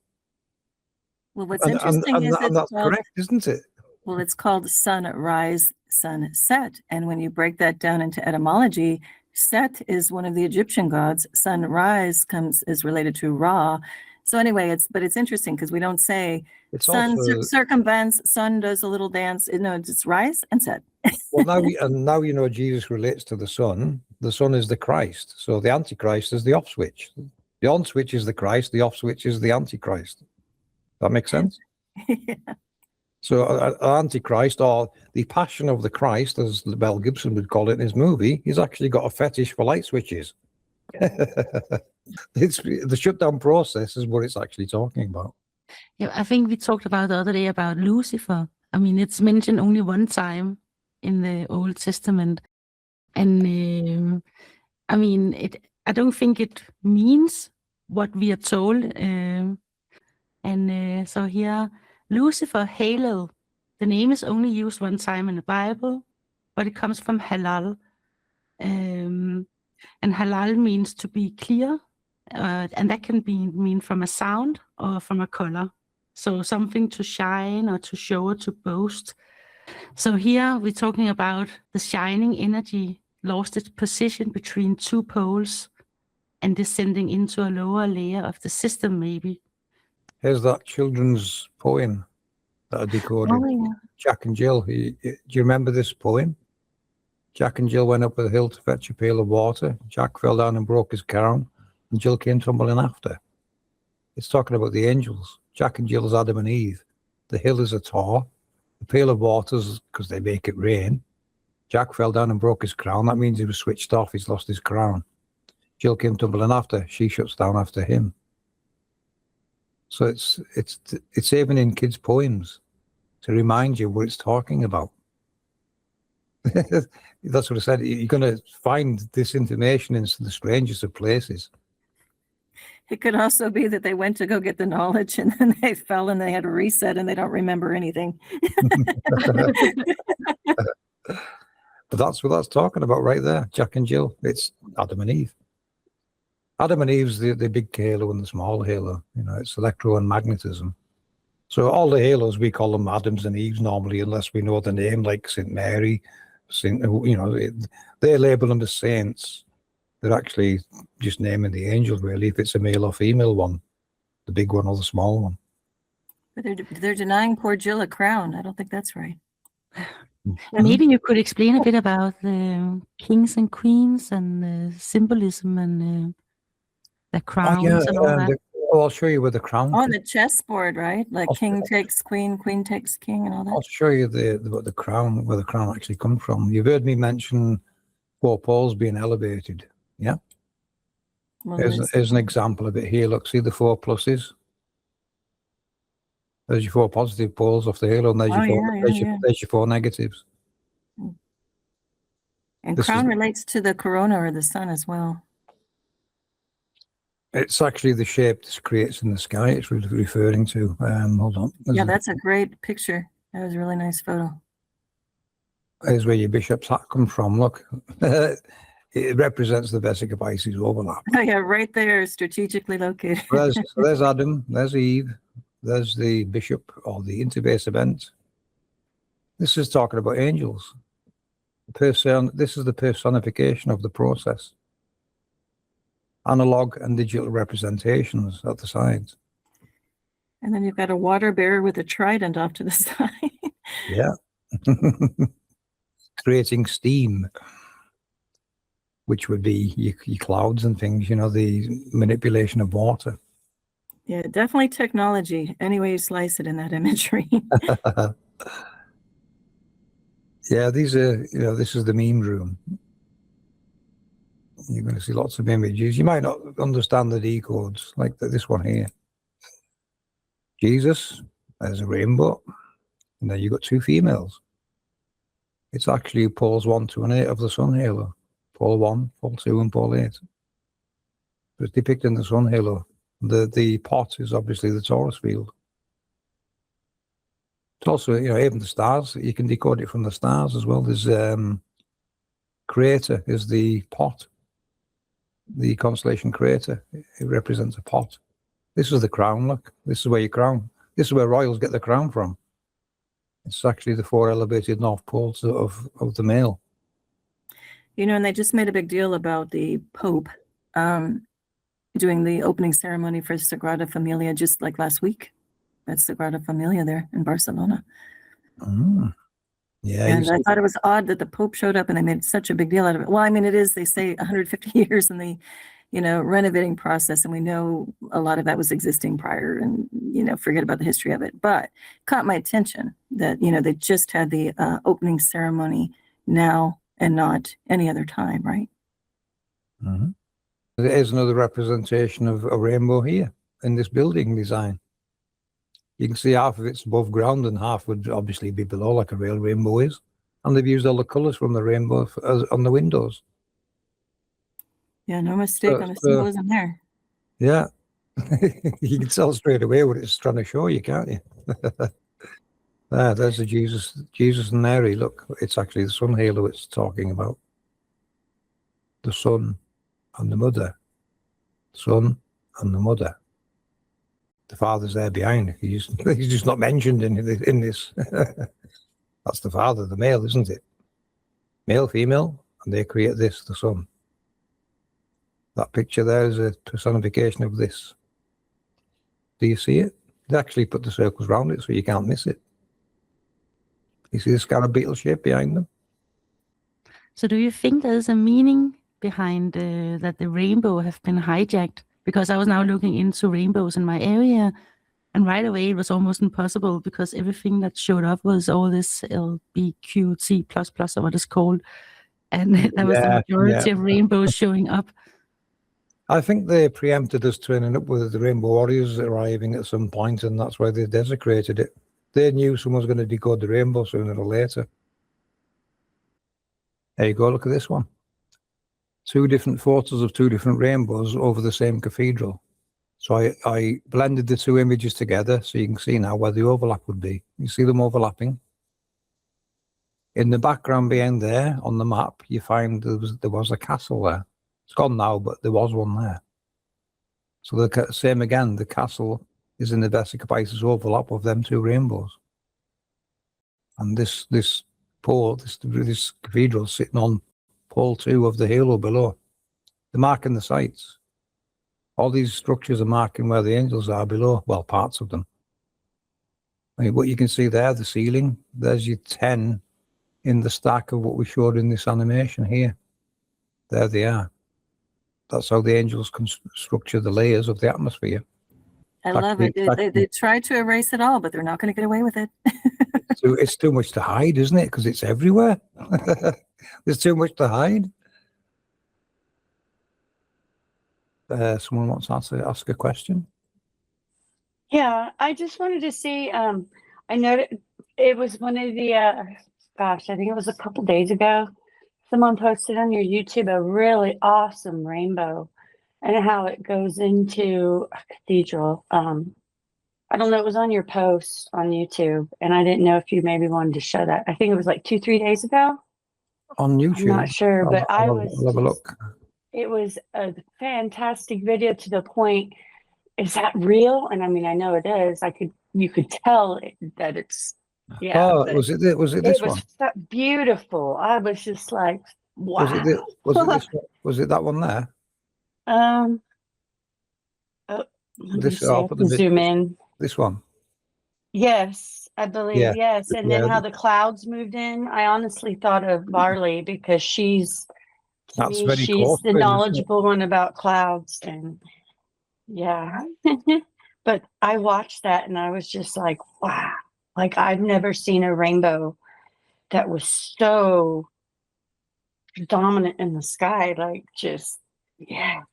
And you can almost feel the structure in the middle of it, right? It's lit up. You can almost sense the sphere. The middle, you can see the middle because the light's refracted. It's a lot brighter. You see it, the bright. So beautiful. That's very close to him as well. Look, you can see where the sides actually come down. And it zooms in, and yeah, it was neat to watch it. He's got a drone. There's a race on between me and him to get our drones above one. Wow. He's followed us for a long time. You know, he is a follower of our research. He made this video to tell me that he's captured one. Yeah, I've flown drones a long time, and bringing it to rainbow research. You know, one day I'll get up there and catch one. I did catch one with my other drone, but it's too far away. By the time I got there, I got a flat battery before I got to it. But I did fly up high and mark where its side was coming down, so I know where that one is. Yeah, I mean, I'm almost getting a little stressed for next time I'm going to see a rainbow here, because I'm going to have to run up, very up high, and knock on a neighbor's door so I can get up and get a higher view and a picture. A camera on a stick.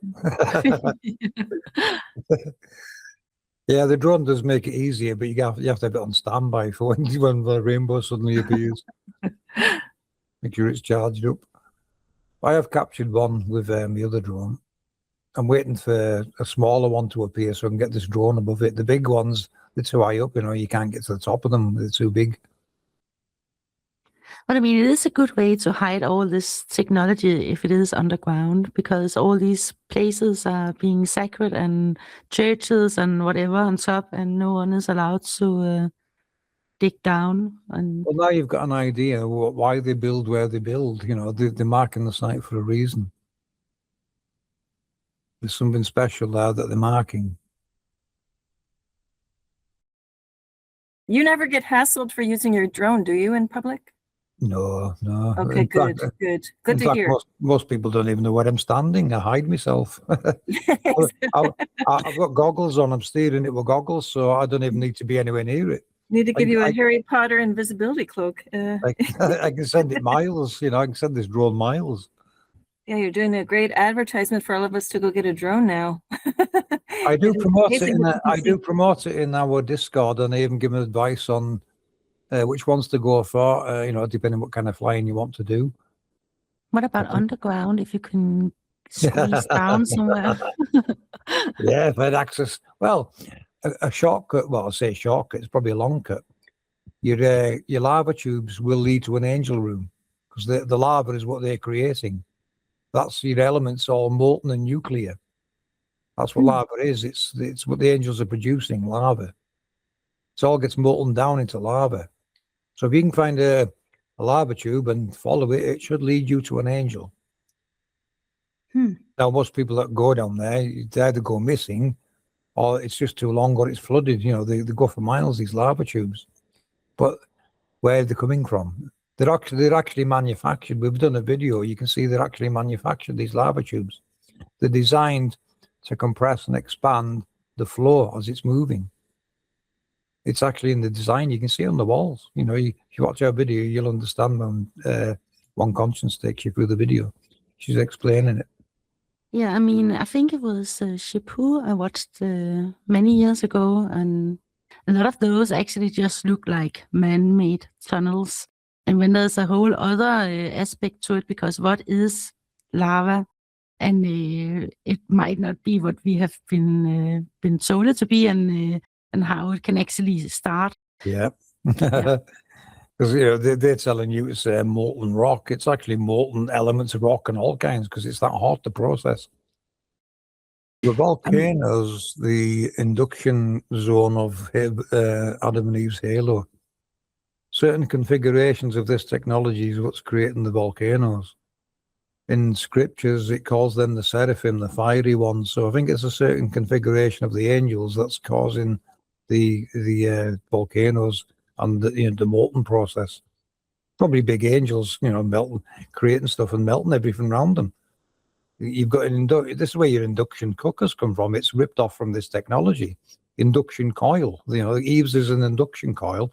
Adam's is a conduction coil. There's induction and conduction taking place between these two coils. And that's where a lot of man's technology is coming from. Like I said, an induction stove is basically taken from this idea. So you can see where some of man's inventions have came from. An induction coil. So I have a question about other, I guess you'd say, technologies. With the very large array that's out in, I think it's New Mexico or Arizona, the radio telescopes that all aim at the sky, and they supposedly take pictures of nebula and whatnot. I heard recently somebody put forth the idea that that's actually a technology that can cause earthquakes, kind of that it focuses the energy from space into the earth. And I was wondering if you've heard anything or do you know anything about the Very Large Ray and how it fits in with technology? Well, there's nothing in space that can do it apart from the Angel technology, because they create the quakes. It's the quakes are them switching on. You know, One Conscious has mapped them in our early days when we were covering this. The quakes have got a mappable, you know, they can trace them and map them, and they're very predictable. They shouldn't be, but they are. You know, that was another thing. Wow, they're actually predictable. So you could save lives by warning people. These people know how this technology works, and it creates quakes and all the rest of it. They could warn you, but they can't, can they? Because you'd say, well, how do you know? So they know what's causing it. When they start up, you see this electromagnetic process. You think of the two magnets and that pressure between them. That's what's causing the quakes. That you know, they're trying to either attract or repel. That pressure is what's shaking the ground.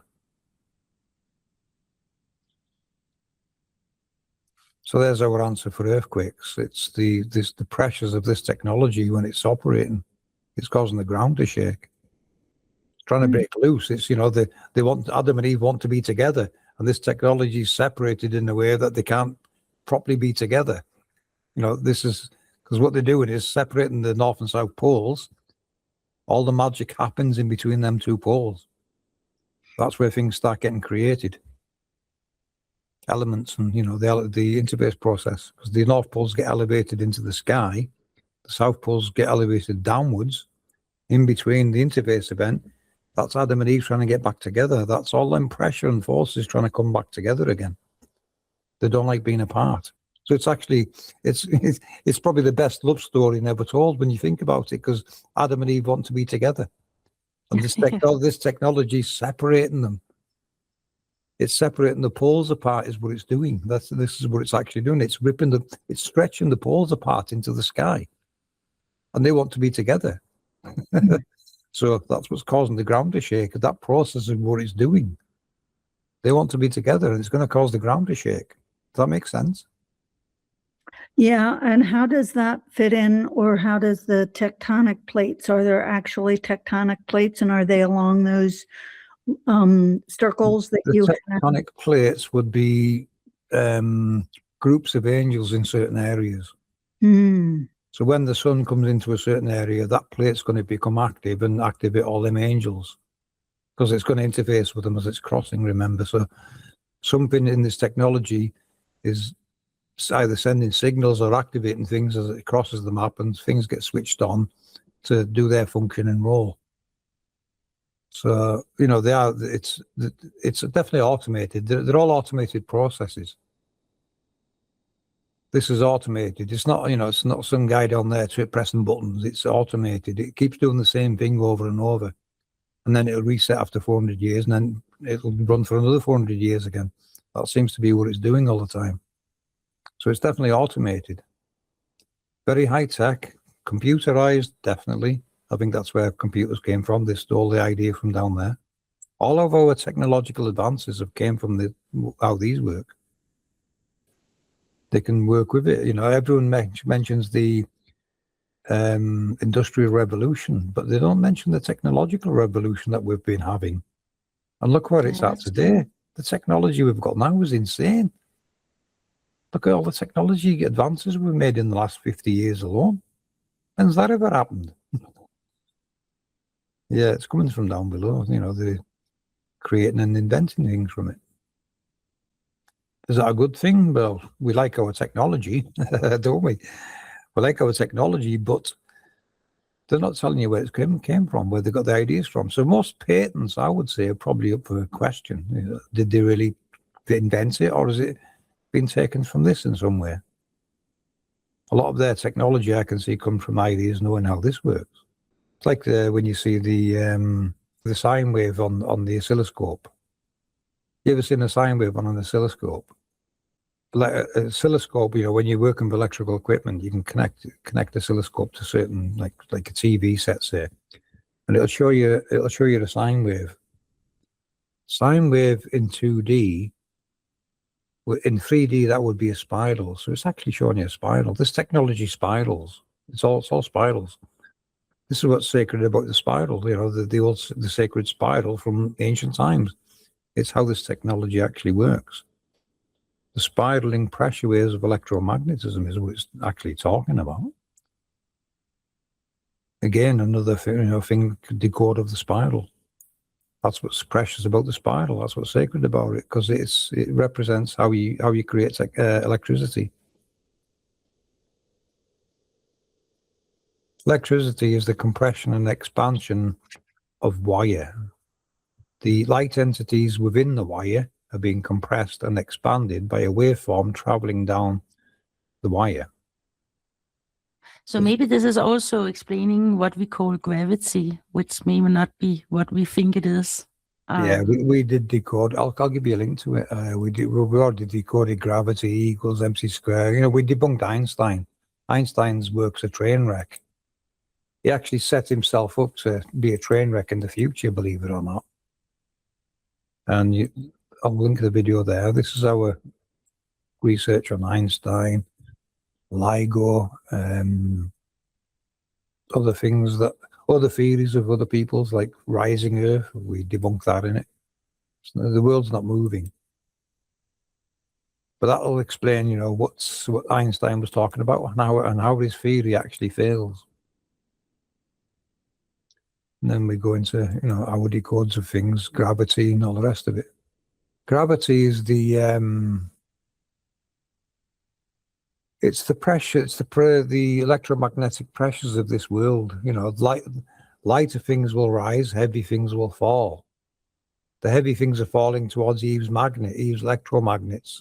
So the ground layer would be a magnetic layer. That's the vertical one. That's Eve. So we're in a magnetic layer.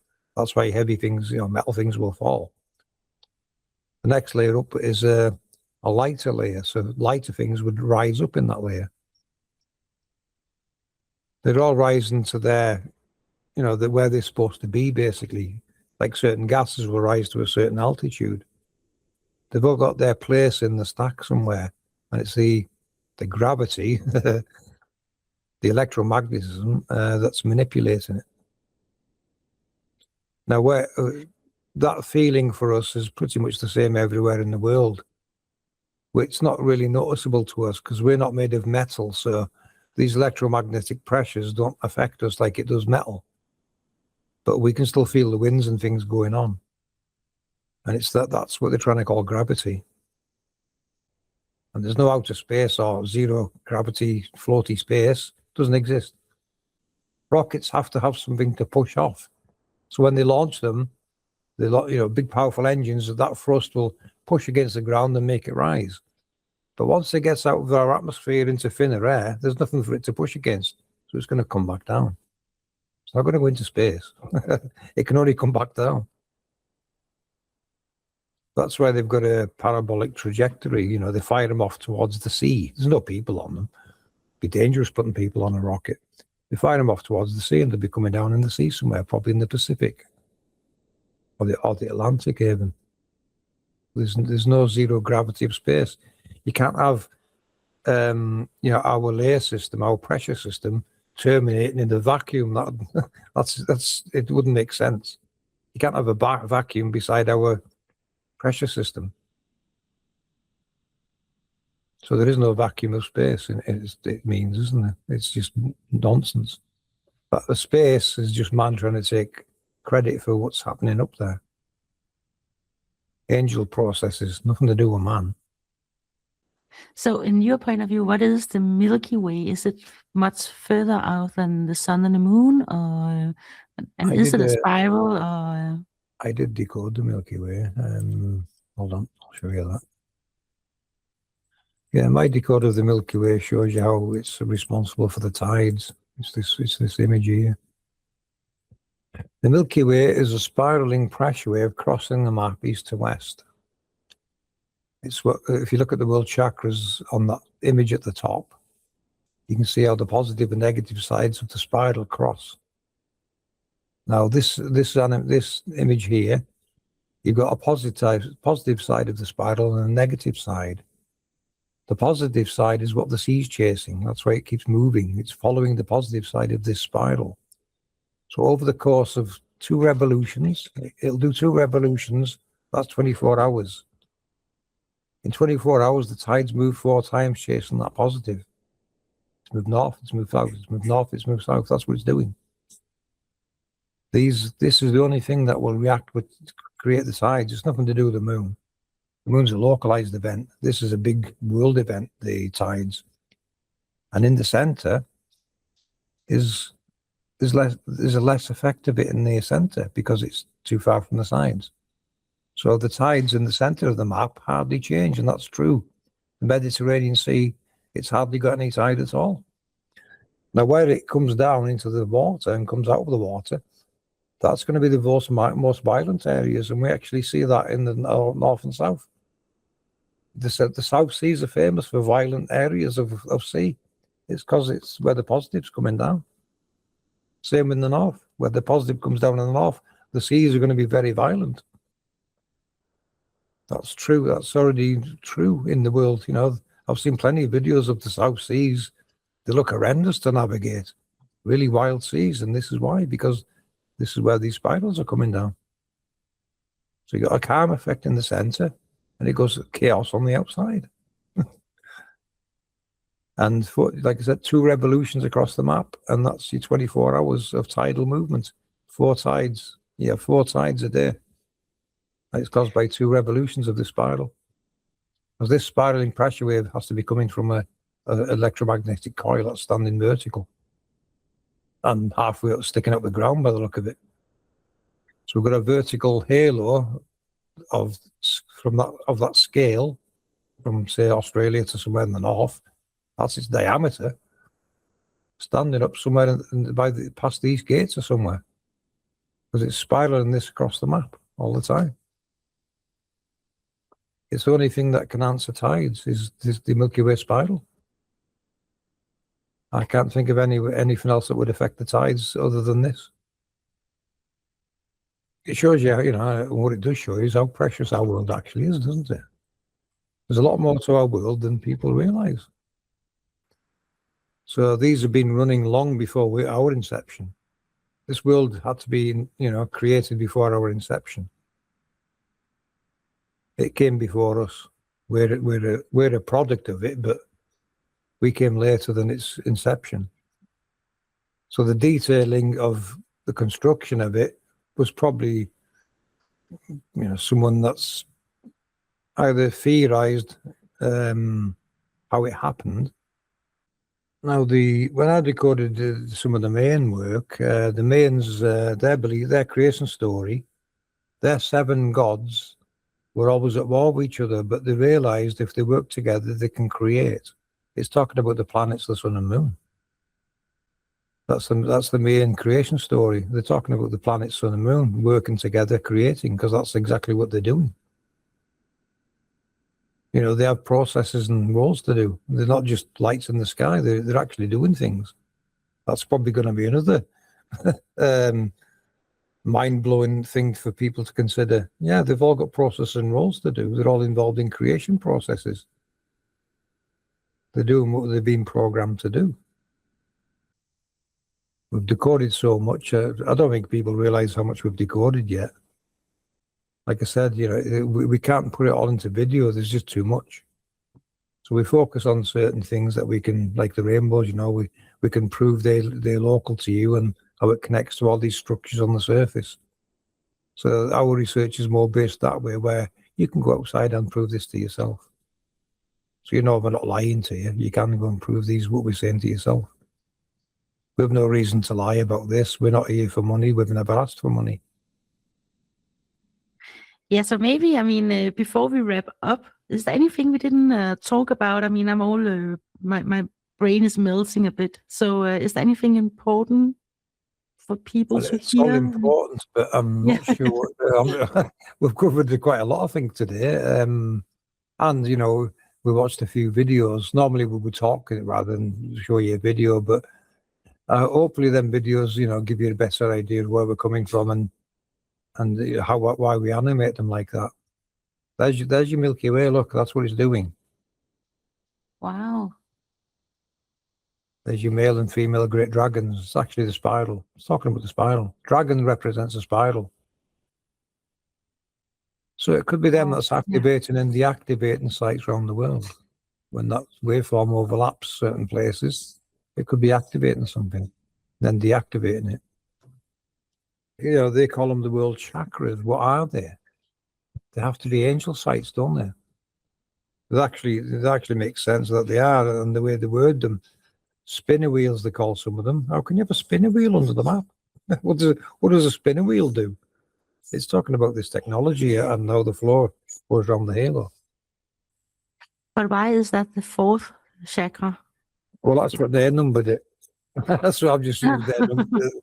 You know, they numbered it in a certain order, so I've just used their numbers that they used. They call it the fourth for a reason. So it's maybe part 4 of the stage or something. More to work out, you know, that we could even go deeper into that at some point. But I just highlighted it to show you, you know, this site's created by the overlap of two rainbows. This is a Vesica Pisces interbase site. And the church tower on the top, St. Michael's. So there's the name for the angel. We'll call it St. Michael. Or Adam. Take your pick. It's a male, you know, it's showing you there's a male connection there and the female one overlaps it. See the fog on the ground? That's Eve. That's Eve dividing the waters. This is at sunset, so it's not going to rise, and the anode's already passed and gone west. So, and if you look at it, it actually creates a big circle on the map. It's actually the fog right above the halo. If you look at it, it creates a circle. This tour is actually called the Island of Apples. Apples being Taurus fields. It's talking about the angels again. The Isle of Apples, I think it translates as. Island of Apples. Because it probably becomes an island, see, with all that water rising. And there's your 4 octaves in the design of the tower. You see the buttresses, how there's like 4 different points on them, stick out and it gets narrower and narrower. That's fusion again, compression. But it couldn't just be the way people are building because it's more efficient or... No, it's marking an angel site. So whatever they build on it's got to relate to it in some way. So they're using that building as like an obelisk depiction, aren't they? An obelisk called St. Michael. Pretty much, isn't it, when you look at it? Although it's not your typical obelisk, but it's a vertical tower. So it's another way of kind of depicting an obelisk, isn't it? It's an interface site. And these colours are what create the electricity in Walter Russell's motor, where the octaves are that you would harness electric. The plus and minuses. So them numbers, you know, I got them from Walter's work. The octaves and the numbering like that I decoded them from Walter's work.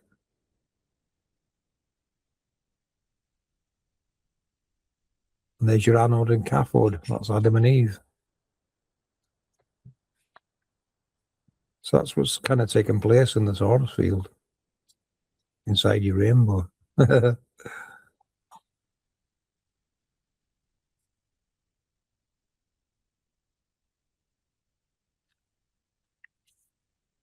Any questions on that? Yeah, I was about to say maybe we should wrap up because my brain is totally melted. I can't even. It's getting less. We're getting less in the night. We're getting less people, and the questions are coming slower now. Yeah. Yeah, I just want to thank you so much for taking the time to join us here and explain all of this. And maybe hopefully we can get the opportunity to do this another time with more questions. Yeah. I mean, if you want to ask questions, just come in our Discord. I answer them every day. If I'm not there, some of the other team, I'm usually always there. But if I'm not, some of the other team members might have a go at answering it for you as well. So we're all learning. I'm teaching all these people in Operation Rainbow Warrior how I decode things and what they need to be looking for and how they decode it. So and they have a go at it as well. You'll be doing that yourself in no time. You're going to start recognizing what all this sacred geometry is telling you. It exists for a reason, and it's a very important reason. But yeah, we can wrap up if you want, if you're ready. And it was a long session, that wasn't it? So that was like, what? 5 hours? 5 hours? Yeah. And I said 2 hours goes quick. Yeah, it does. There's so much to look at. 5 hours went quicker, I think, today. Yeah, but thank you so much. No Yes, problem. thank you. You're very welcome, ladies. Okay. And we'll look forward to meeting you in our Discord and mapping your rainbows. I'll jump off and let you to have a chat, and I'll catch up with you later. Okay, thank Bye. you. Good night, Bob. Bye.